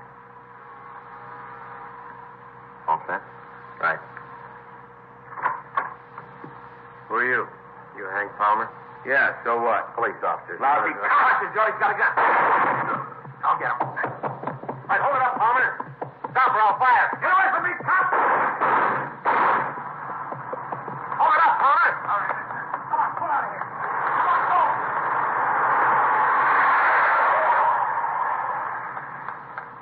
Get in the call, Frank. Gray Mercury. License number is 1S69105. Right. Better call an ambulance, too. What? Panoges. He's hurt bad.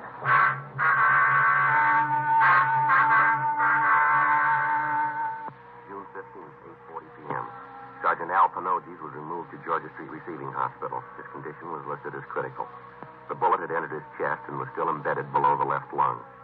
His family was notified, and after Frank and I got out the APB on Palmer, we drove by to pick up Mrs. Panoges. We dropped her off at the hospital, and Frank stayed with her. Palmer's description was put out, as was the description of the car he commandeered to get away. I ran the number through our DMV and found that it was registered to a William Evans, 1627 East Poinsettia, Hollywood. Along with Sergeant Ullery, I checked out the address. Mrs. Evans told us that she hadn't seen her husband for several hours, but when he left the house, he had told her that he was going to a lodge meeting. We got a description of him and got out a local and an APB on him. I called the hospital and found that they'd operated on Pinogi, but that they were unable to remove the bullet. His wife collapsed. Frank had her taken home where she was cared for by their family doctor. 12:46 a.m. A radio car out in Chatsworth picked up Evans. He told them that Palmer had forced him at gunpoint to drive him to the valley. There, he'd forced Evans from the car and driven off.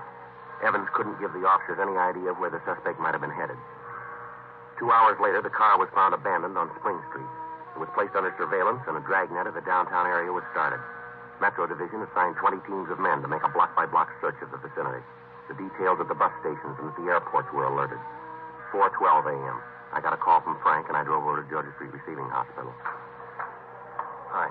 How's it going? Not good. Just saw the doctor. Well, how's Adam? He just died.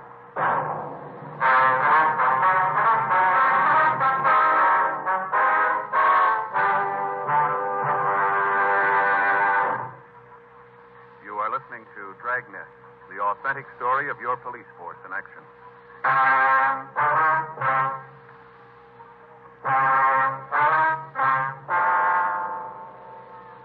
When an officer is first accepted by the police force, he spends 13 weeks at the police academy. In that period, he learns the basic fundamentals of being a peace officer. On graduation from the academy, he is assigned either to traffic or to a tour of duty in one of the city jails. Then, depending on his aptitude and the way he conducts himself in the field, he's checked on for possible transfer to one of the detective divisions as an investigator. By the time a police officer gets his assignment to the Detective Bureau, he's become a professional troubleshooter. He knows how to handle himself, and he knows how to treat the lawbreaker. He's on call 24 hours a day, 7 days a week, and he wears a gun. When a hoodlum shoots a police officer, he's showing society that he has no regard for the law, and at the same time, he is announcing that he will not hesitate to kill an unarmed citizen. Sergeant Alfred Pinogi has been a policeman 14 years. He'd begun in traffic, and then had been transferred to the juvenile division. From there, he went to homicide detail, and then to Bunko fugitive division. He was a professional peace officer, and he'd been murdered. He gave his life to protect the people who paid his salary, the taxpayers. His killer was still at large, and we had to find him. The search of the downtown area was intensified, but it netted us nothing. Frank and I checked the immediate area around the abandoned car. In talking to the people in the vicinity, we found a newsboy who had seen Palmer park the car. He said he was unable to tell us where the man had gone, but he said that he thought he might have gone into a bar near the corner. We checked the place, but the bartender was unable to give us any information. 2 days passed. We rechecked the known hangouts of the two men. Neither of them had been seen. Tuesday, June 18th, we got word that Palmer had been seen entering an apartment house on South Alvarado. 10:14 a.m. Frank and I drove over to talk to the landlady. Palmer and Richmond. No, I don't think I know them. What if you take a look at these pictures, Mrs. Holbrook, see if you recognize them? Sure. Yeah. He's a mean one. Haven't seen him, though. This one. Ma'am? This one. I know him. Which one's he? Well, that's Richmond. No, that's not his name. Told me it was Reichman. Said it was John Reichman. Lives up in 206 Athens Front. Do you know, ma'am? No, he went out this morning early. First time in a couple of days he went out early. You expect him back soon? Oh, I don't know right off. Might be.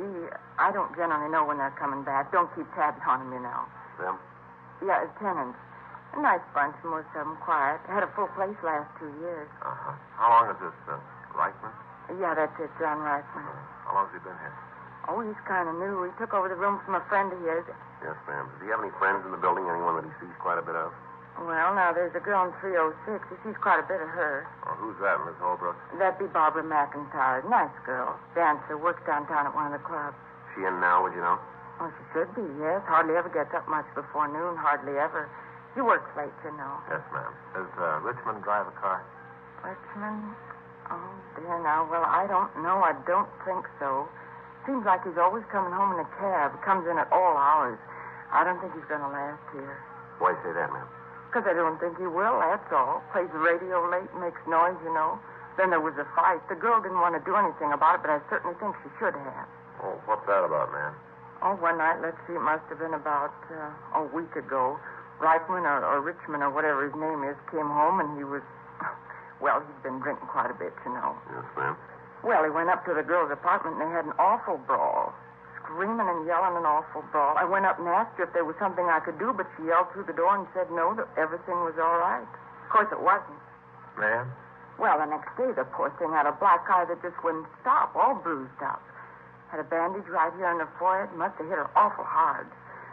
No, sir, I don't think he's going to last. Uh-huh. And you're pretty sure that you haven't seen this other man, though, eh?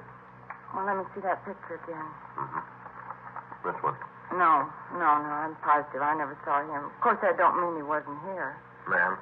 Well, like I said, I don't pay much attention to them. They pay their rent, and I don't bother them. They come and go as they please. Say, what do you want them for? Is it about that, mister? Richmond? Yeah, is it about him beating up that poor girl? No, ma'am. I should have known about him. No, sir, he ain't going to last long around here. I wonder if we could see his room, Mrs. Holbrook. Well, I guess it's all right. I'll get the key. All right, ma'am. Thank you.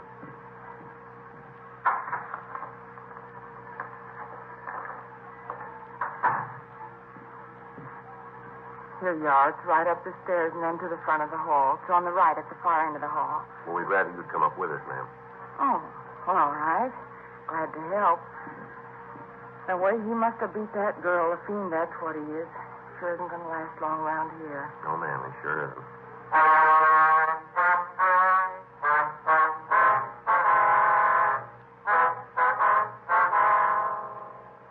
Before we looked at Richmond's apartment, we tried to check with his girlfriend. We found that she wasn't in. The manager let us into her apartment, but we found no indication where she might have gone. Then we went downstairs and searched Richmond's place. He wasn't there. The landlady stood by while we searched the place. In a closet, we found a small arsenal, a gas grenade, a sawed-off shotgun, and 2 boxes of shells. There were also several revolvers, along with over 150 rounds of ammunition. We called the office and arranged for a stakeout on the building. Sergeants Ullery, Gerard, Gilmore, and Miller came out. Gerard and Gilmore covered the front entrance. Ullery and Miller were stationed at the back of the building, and Frank and I covered Richmond's room. The residents of the apartment were warned to stay inside their rooms and to keep their doors locked. 10:30 p.m. There was still no sign of the suspects. We waited. 11 o'clock, 11:15, midnight. Joe? Yeah. Looks like it might be them. Cab pulling up in front. How about Gerard and Gilmore? Oh, can't see him from here. Yeah. Looks like Palmer and Richmond. They got the girl with him. Where is she? She's walking between them. Makes it tough. Yeah. Well, I won't try to take him on the street this way. Coming in the building.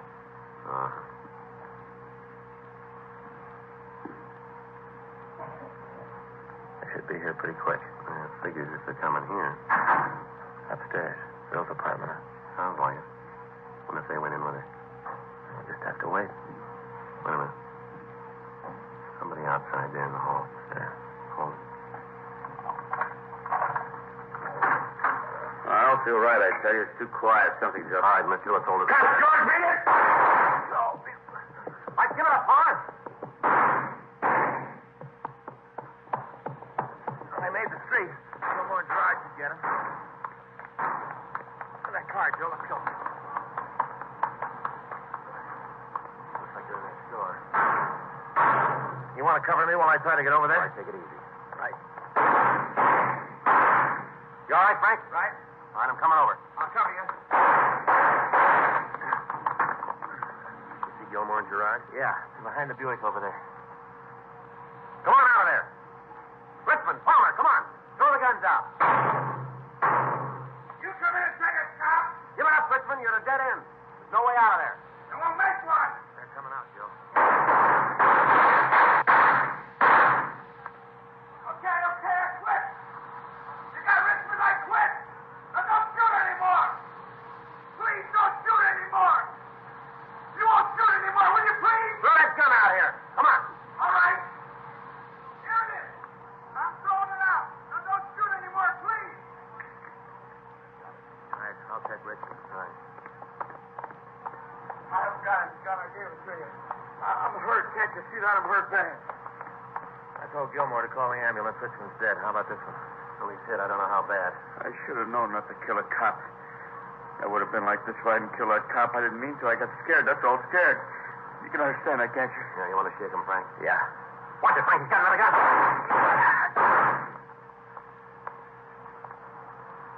You all right? Yeah. Palmer? Palmer. I'll check him. How about it? He's dead. Look here, Joe. What's that? Had these in his pockets. Must be 50 or 60 rounds of ammunition there. Yeah. Doesn't look like he was ready to quit. He was ready.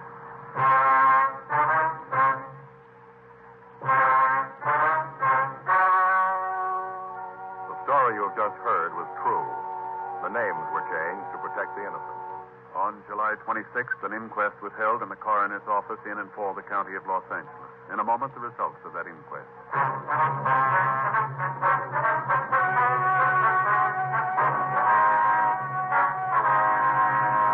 At the coroner's inquest, it was found that the deaths of George Thomas Richmond and Henry Donald Palmer were justifiable homicide. It was found that they were armed and were killed while resisting arrest.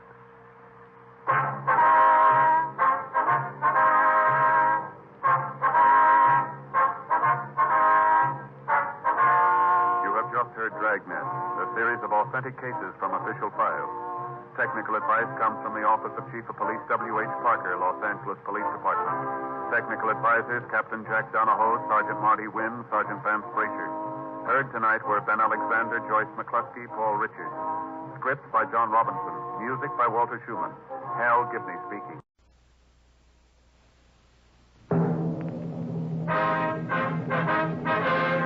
Sound off for Chesterfield. Chesterfield is best for you. First cigarette with premium quality in both regular and king size. Chesterfield brings you Dragnet.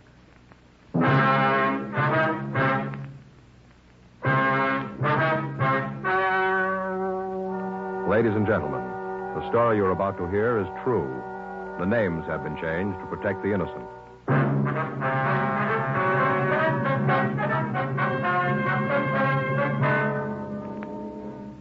You're a detective sergeant. You're assigned to bunco detail. For the past year, a confidence man has been cheating women in your city. You finally get a lead on him. Your job, get him. Tonight, I have a new report for you. A most important one, too. Because when you're asked to try a cigarette, you want to know, and you ought to know, what that cigarette has meant to people who smoke it all the time. After a full year of observation, a medical specialist was given a group of Chesterfield smokers thorough examinations every 2 months for the full year. Reports no adverse effects to their nose, throat, or sinuses from smoking Chesterfield. More and more men and women all over the country are finding out every day that Chesterfield is best for them. Enjoy your smoking. Try Chesterfield today. They're best for you. Much milder, with an extraordinarily good taste.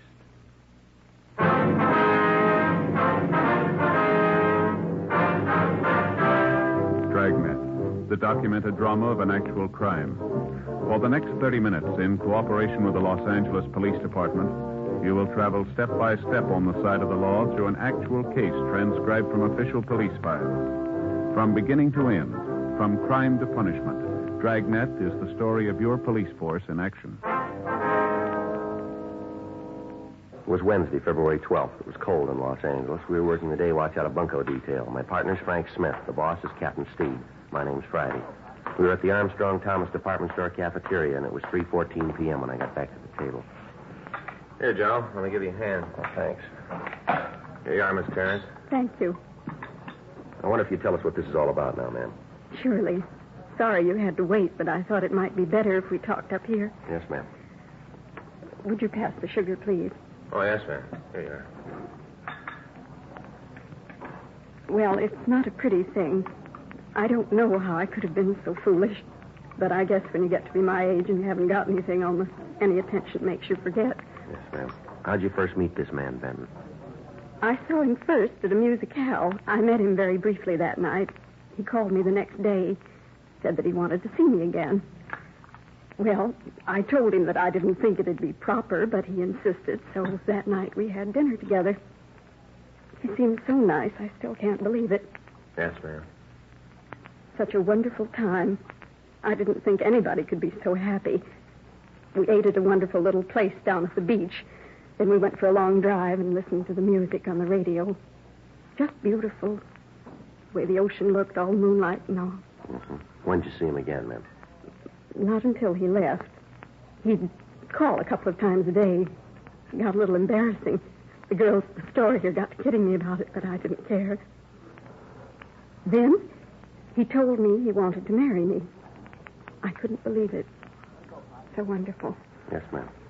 Then one day he told me that he was going to have to take a business trip up north. When was that? Do you remember, ma'am? I guess it was about 3 weeks ago, something like that. Go ahead, please. Well, he left. I went down to the station and saw him off. He kissed me and said that when he got back, we'd be married. We were going over to Las Vegas on our honeymoon. Wonderful plan. Wonderful. And then I heard from him, and he got to San Francisco. He called me from the hotel and said that he'd lost his wallet on the train. He told me he'd lost everything. All his money, identification, everything. Mm-hmm. That's when he asked me for the $100. I didn't think that anything was wrong, so I sent it to him. Where'd you send it, ma'am? To his hotel. Did you hear from him at all after that, ma'am? Not a word. At first, I thought that maybe he was just busy. I did think it was kind of funny that he wouldn't say something about getting the money I sent, but not a word. Then I got worried. Yes, ma'am, I understand. Finally, I called the hotel, and they told me that he'd checked out. I figured that maybe he was back in town and wanted to surprise me. So I called his apartment. The landlady told me that he had left a couple of weeks before, that he didn't leave any forwarding address. Yes, ma'am. I didn't know what to think. I didn't want to believe that he'd just used me, but there didn't seem to be anything else to think. Yes, ma'am. Then, of course, it was only $100. Seems that if he'd wanted to rob me, he could have asked for more. I still don't believe it, even when I know it's true. Yes, ma'am. Now, I wonder if you could give us a description of the man. Yes, I can do that. Let's see. He was tall. About how tall, ma'am? Over 6 feet, maybe 6 feet 2. He had blonde hair, kind of wavy. About how much would you say he weighed, Miss Terrence? I'd just be guessing, but I'd say about 190 or so. I see. I wonder if you'd be kind enough to come down to the city hall and look at some pictures for us. You think you might have one of him? Possible, ma'am. Maybe it'd make you feel a little better to know that you're not the only woman that this Benton has taken. There have been quite a few. I guess I knew that. Even if I didn't want to believe it, I guess I knew it was just a confidence game. Such a cruel thing, though, to use a person's loneliness to rob them. Yes, ma'am, it is. When you get along in years and you haven't got anything to hold on to, little attention and affection makes you forget everything else. Nothing else seems to matter. Yes, ma'am. I guess that's the way they figure it.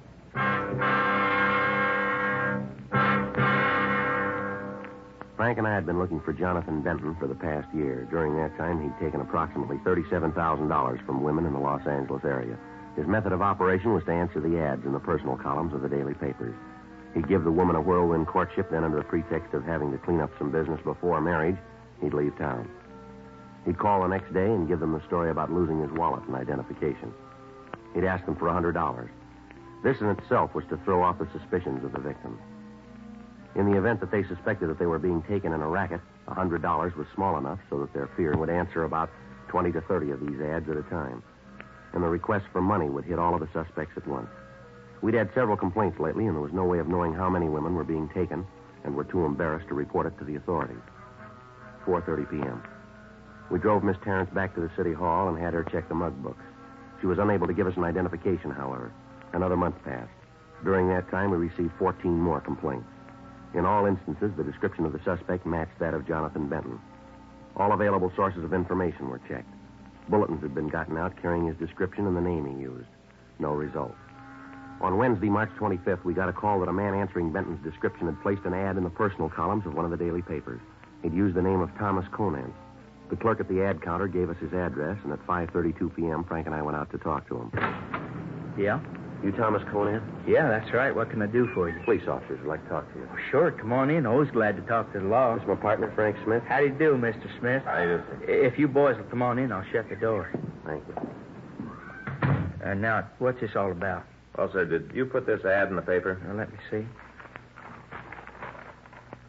Texas cowman desires to meet petite young lady, object companionship. Spelled everything right, Dad. Yes, sir, that's mine. I wrote it all myself. How long you been in Los Angeles? Well, now, let's see. Got in on the bus last Tuesday. That'd make a week and a day. Uh-huh. What brings you out here? Well, guess you could say it's kind of a business trip. Got a little tired of the same faces back home, so I thought I'd just see what the rest of the country looked like. What little there is of it. I'm from Texas, you know. Amarillo. Yeah. What's all this about, anyway? Some law I broke? No, it's about that ad. Oh, you found out, huh? Beg pardon? Oh, you found out about me saying I was a cattleman. That's it, ain't it? What do you mean? Well, now, I didn't mean no harm. I do have a couple milk cows on the place. A Holstein and a Guernsey. They're real nice, too. It's just that I was so darn lonesome, and I kind of thought this might be a way to meet some nice gal. I didn't mean no harm. You can see that, can't you? Yes, sir, I guess so. Wonder if you'd mind taking a ride with us, sir? Well, I should say not. Always happy to go along with the law. Where you figure to go to? I'd like you to meet somebody. Well, now that's right nice of you. Got some gal you'd like me to meet, huh? Well, it's not exactly that, sir. Well, it don't matter none. I got nothing to do anyhow. Just sitting here wondering if I get any replies to the ad. All right, sir. If you wouldn't mind, let's go. Not at all. I'll get my hat.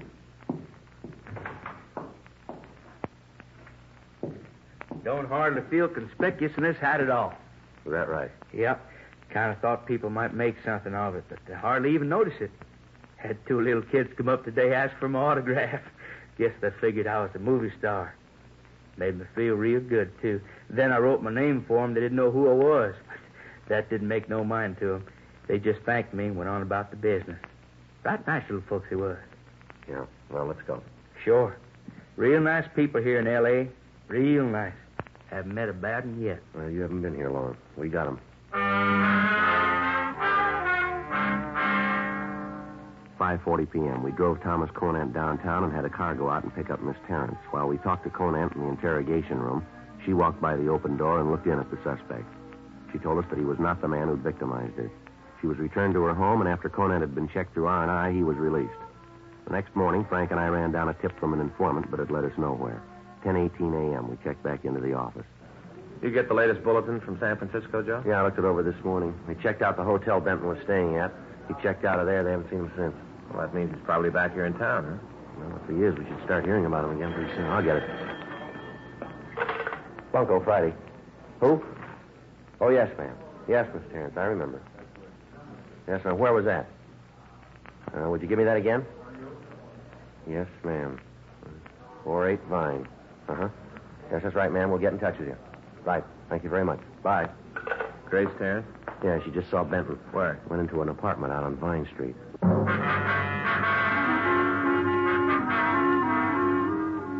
10:41 a.m. Frank and I got to the apartment house on Vine Street. We talked to the landlord, and he told us that a man answering the suspect's description was registered in apartment 4B. He was registered under the name Jonathan Benson. He told us that this Benson had just moved in and paid his first month's rent in advance. He'd said that he was just going to be in town for a short time, and that in the event that he moved out before his month was up, he expected no refund. Frank and I went up to the fourth floor and knocked on the door. Yeah? You Jonathan Benson? Who are you? Police officers want to talk to you.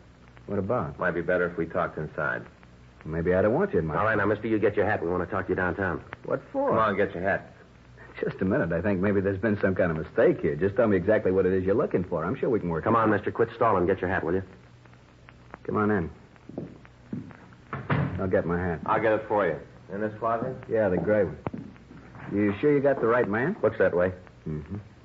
No way to work this out. What do you mean by that? Well, I don't even know why you want me to go with you. Seems you could fill me in on that. Got some people we'd like to have you meet. Who? You'll see when we get there. Here's your hat. Come on, let's go.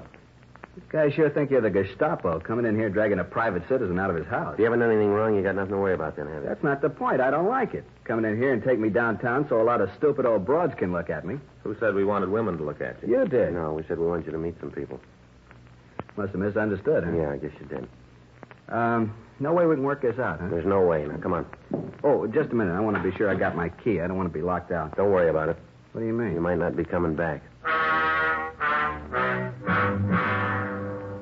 Frank and I took Jonathan Benson downtown. We ran him through R&I, but we got no identification. His fingerprints were rolled and checked, but they didn't make him.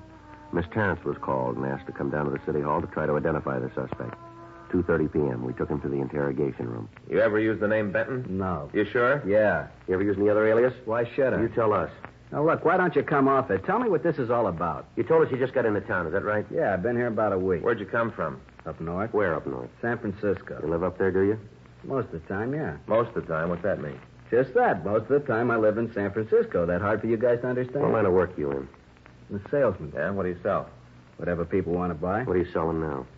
Nothing right now. That's why I'm here. I'm looking for a deal. You know a woman named Terrence, Grace Terrence? I don't think so. Might. Why? We'd like to know. Hey, maybe I'm wrong about all of this, but it seems to me that I had to be booked, that you had to let me go. They changed that law? No, that law's still good. Then let's stop horsing around. I got a lot of things I want to do. Fill me in on this and then let me out of here. All right. There's been a confidence man working in the L.A. area, been taking money from women. Gives them a big pitch about wanting to marry him, and then he hits them up for $100 and leaves them. Sounds like a good racket. He's taking a lot of money from people who haven't got it to spare. Offhand, I'd say a tough luck. Offhand, we'd say you're wrong. The way you look at it. Where do I fit into this little fantasy? You look good for the guy who's been pulling the deal. Me? That's right. You guys are flipping. Description matches. So I look like another guy. Everything else about you checks out. So you figure you made me for the job, huh? That's what we figure. Which way's the gas chamber? Oh, come off it, fellas. You guys know you're trying to hang a bad rap on me. You know it, and so do I. Now, let's call the whole thing off. I can get out of here, and you can get to the peanut. I'll get it. Hello, Mr. Smith. They told me I could see you here. Oh, yes, yes. Won't you come in, please?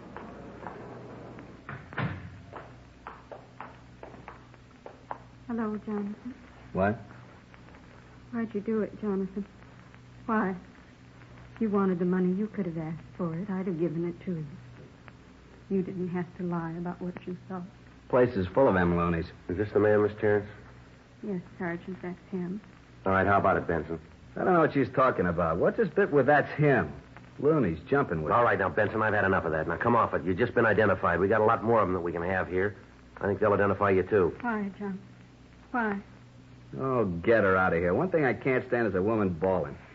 Something comes along, they can't figure out right away they got to bawl. Anything comes along, they got to cry. I'm sick of it. All right, ma'am. Maybe it'd be better if you waited in our office. Yes, Sergeant. Still don't know why he did it. Why he took this way to get the money. I took this way because it was the easy way. You broads are all alike, every last one of you. Let me get a few things straight first. You say I took $100 from you, is that right? Yes. All right. Now, I want you to think about this and think real careful. Didn't I say that I wanted to borrow the money? Isn't that what I said, borrow? Yes, that's what you said. Did I say that I'd pay the money back in any certain time? I don't know. Well, you think real good. You'll remember that I didn't. I just said that I'd pay you back. That's all. I didn't say when. I guess I don't care. There you are. Is it any crime to borrow money from a friend? I borrowed the money from her. I'll pay it back. You said you wanted to marry me. You said you loved me. Oh, come off it, Sarah. You got no beef. You got the soft light and the romantic music. You got it all. Look at you. Take a good look. Who'd want to marry you? Here, just a minute. Here. Here's $100 I borrowed. I want to pay you back. I got $100 worth of laughs from you. That much easy. Here's your dough. Now go home and have a good cry. I wouldn't marry you if you were the last woman on earth. That's enough of that, Benson. You're not just kidding. This old harpy with romantic ideas. What a laugh. She thinks anybody want to marry her, and she's a loony, too. I didn't think anybody could be this mean. I didn't think anyone could be this cruel. I don't believe it. You got no choice. You knew it all along. Thanks for the laughs. Come on, Miss Terrence.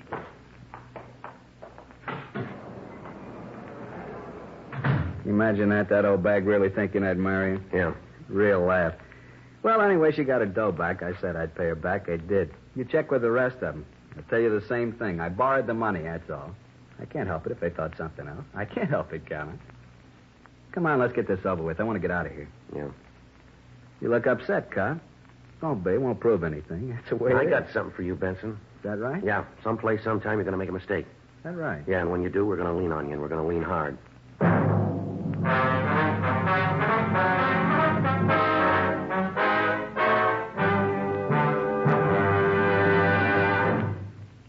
You are listening to Dragnet, the authentic story of your police force in action. Chesterfield Regular, Chesterfield King Size. The first cigarette to give you premium quality either way you like 'em. This means that king-size Chesterfield contains tobaccos of better quality and higher price than any other king-size cigarette.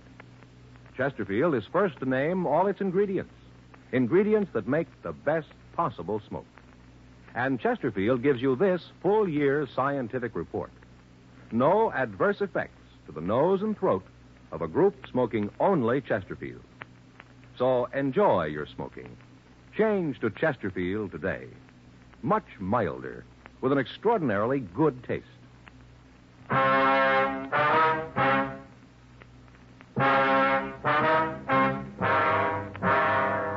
We had 12 of the victims of the confidence man look at Benson. All of them gave a positive identification, but verified his story that he'd borrowed the money from them. 4:25 p.m., Frank and I got in touch with the district attorney's office and talked with them. What Benson had said was true. In borrowing the money, or in saying he was borrowing it, he'd committed no violation of the law. We had to release him from custody. A month passed. During that time, we'd heard nothing more from the suspect. He'd stopped working the Dodge in the Los Angeles area. We contacted the San Francisco authorities and informed them of what had happened. They said that they'd be on the lookout for Benson. During the next 2 weeks, Frank and I worked on a ring of bunco artists that were working the obituary columns. On June 16th, we got a call from Burglary Division that they'd gotten a report of a theft, and talking to the victim, they'd gotten the name Jack Bentley. They checked the files on him and found that it could be Jonathan Benson. The victim, a Miss Betty Lindsay, came to our office to talk to us. I don't know why they thought that I should see you. It was just a plain theft. The officers in burglary said that they thought we might be interested in the thief, Miss Lindsay. I wonder if you'd tell us about him. Lousy crumb. This guy's a real schnook. Schnook of the first water. Yes, ma'am. What's his name, please? Called himself Bentley, Jack Bentley. What a bum. What do you look like, Miss Lindsay? Tall and blonde. Kind of nice-looking guy if you went for the type. I did. Now I got troubles. Oh, what a no-good bum. Wonder if you'd take a look at some of the pictures we've got here. See if he's in these. Sure. I'd like to see you get him. Where are the pictures? Frank, would you get him, please? Yeah. Where'd you meet this Bentley? Do you remember? Well, I'm sort of the hostess at a place downtown over on 5th. Anyway, about 2-3 weeks ago, this schnook comes in, orders a couple of drinks, and he leaves. Next night, he's back again. Ooh, he was a cagey one. Didn't work too fast. Took about a week to make the pitch, then he asked me out to dinner. Well, he always seemed kind of nice, so I told him I'd go. Mm-hmm. Here are the pictures, ma'am. If you just take a look through them and see if there's one of Bentley in there. Sure. Let me see. No. No. Hey, this one's kind of cute. What's he wanted for? Oh, he works a casualty racket. What's that? Gets the names of people that have died, tells their families if they ordered some stuff. What kind of stuff? Oh, pen and pencil sets, watches, cheap things. Charges a lot of money for them. Most of the people figure that it's one of the last things their loved ones wanted, so they pay the prices. The stuff's worthless. Lousy racket. Such a nice-looking guy, too. So honest. Well, that's why it works. Yeah, I suppose so. Well, let me see. No, this one's not him. Hey, wait a minute. Yeah. That's him. Ooh, what a nudnik. Ma'am? A nudnik, a real bum. But that's him, I'm sure of it. Benson. Yeah. You mean you know this guy? Yes, ma'am. Wonder if you tell us exactly what happened. Well, sure, like I was telling you. This guy, Benson? Yes, ma'am, that's right. Jonathan Benson. Yeah, well, anyway, he asked me out to dinner. I told him I'd go. It looked like he was pretty well fixed. I figured it wouldn't do no harm. Well, see, I don't get out till 12:30, and there ain't many nice places open after that. But I said yeah, so he told me he'd pick me up. He got to the club about 10 o'clock. Said that he'd gotten through with whatever it was he was doing, that he came by to see if he could use my apartment to freshen up a bit. Freshen up a bit. Boy, what a way to heist the place. Oh, what a bum. Go ahead, ma'am. Well, I gave him the key to the place. He said that he'd stop at a drugstore and pick up a razor and shave and wash his face, and then he'd be back to pick me up. The last I ever saw of him. Uh-huh. Walked off with a fur coat I had. Saved for 3 years for that coat. Cost me $900.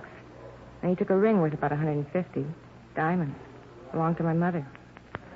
Sure hope you get him. Nail him good. Yes, ma'am. Ooh, what a nudnik.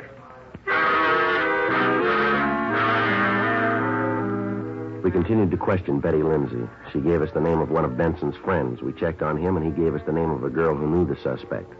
We talked to her, and she was able to give us Benson's address. It was a rooming house on Franklin Avenue in the Hollywood area. 6:47 p.m. Frank and I went up to his room. Yeah, come on in.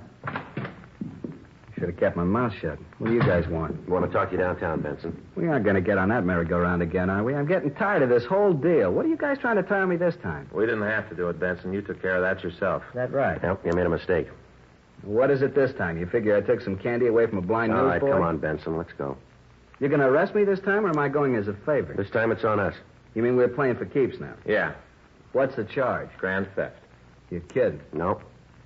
I really believe you're serious. That's right. You called it. Well, this is going to be interesting. If you can't prove this, I'm going to own City Hall, and the first thing I'm going to do is fire you two. You know that, don't you? Well, we'll take that chance. All right, but don't say I didn't warn you. You know, someday I'm going to write a book. Call it Some of My Best Friends Are Cops. Yeah, you do that. I will. You'll have the time. We took the suspect downtown. We talked to him for over an hour, but he'd admit nothing. Without being able to produce the stolen articles, the case would be difficult to prosecute. We had Benson take everything out of his pockets. Among his personal effects, we found a key to a locker in the subway terminal. 2 men from Bunko Division took the key and went down to the terminal. They recovered a locked suitcase and brought it back to the squad room where we were questioning Benson. How about it, Benson? This yours? Never saw it before in my life. It's locked. You got a key to this, Benson? I told you it wasn't mine. What more can I say? See those keys there, huh, Frank? Yeah. Here. All right. I don't know what this is all going to prove. I told you the suitcase isn't mine. Yeah, that figures. That's how come the keys fit, huh? Cheap suitcase. A lot of the keys double. Is that right? Sure, lots of times I lost a key for one suitcase, used the key from another one to open it. You ever find one of these in the case? I never saw that fur coat in my life. Haven't got the slightest idea how it got there. I want to talk to a lawyer. You're getting kind of jumpy, aren't you, Benson? Sure, I don't mind admitting it. I told you I got no idea where that coat came from, but I know you guys aren't going to believe it. You're out to get me. You said so. You're going to try everything you can do with it. You want to tell us about it now? There ain't nothing to tell. I don't know nothing about it. You don't ever give up, do you? I don't know what you're talking about. I want to see a lawyer. All right, we'll fix it so you can put that call in.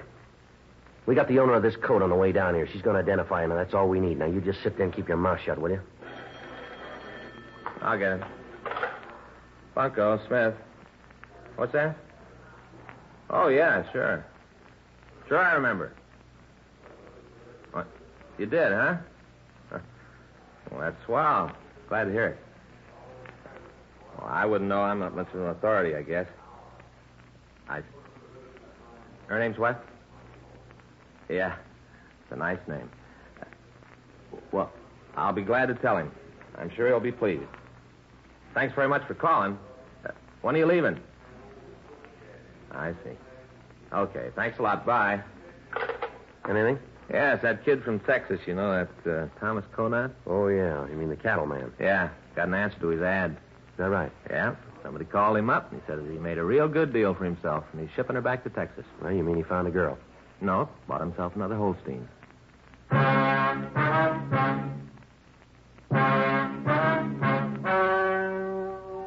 The story you've just heard was true. The names were changed to protect the innocent.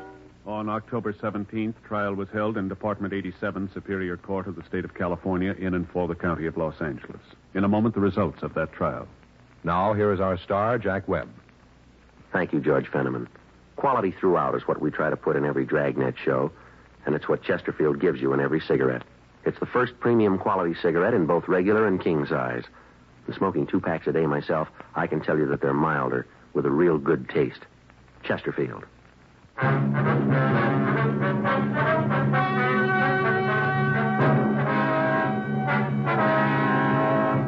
Jonathan Arthur Benson, alias Jack Bentley, was tried and convicted of grand theft. He received sentence as prescribed by law. Grand theft is punishable by imprisonment in the state penitentiary for not less than 1 nor more than 10 years.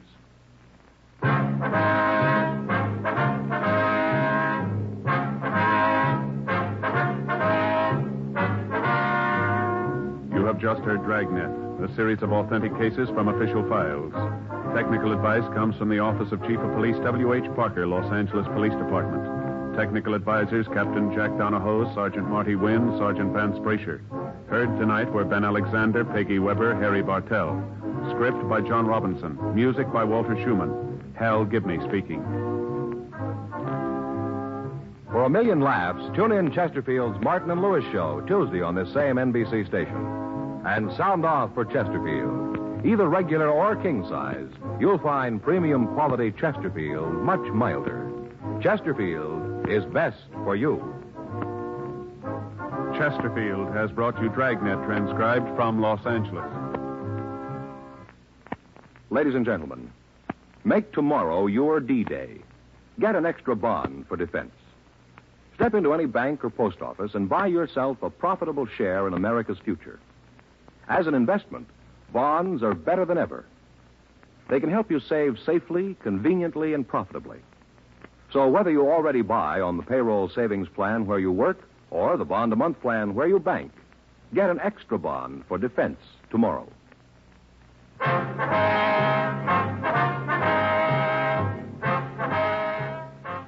Tonight, it's Adventure with Barry Craig on NBC.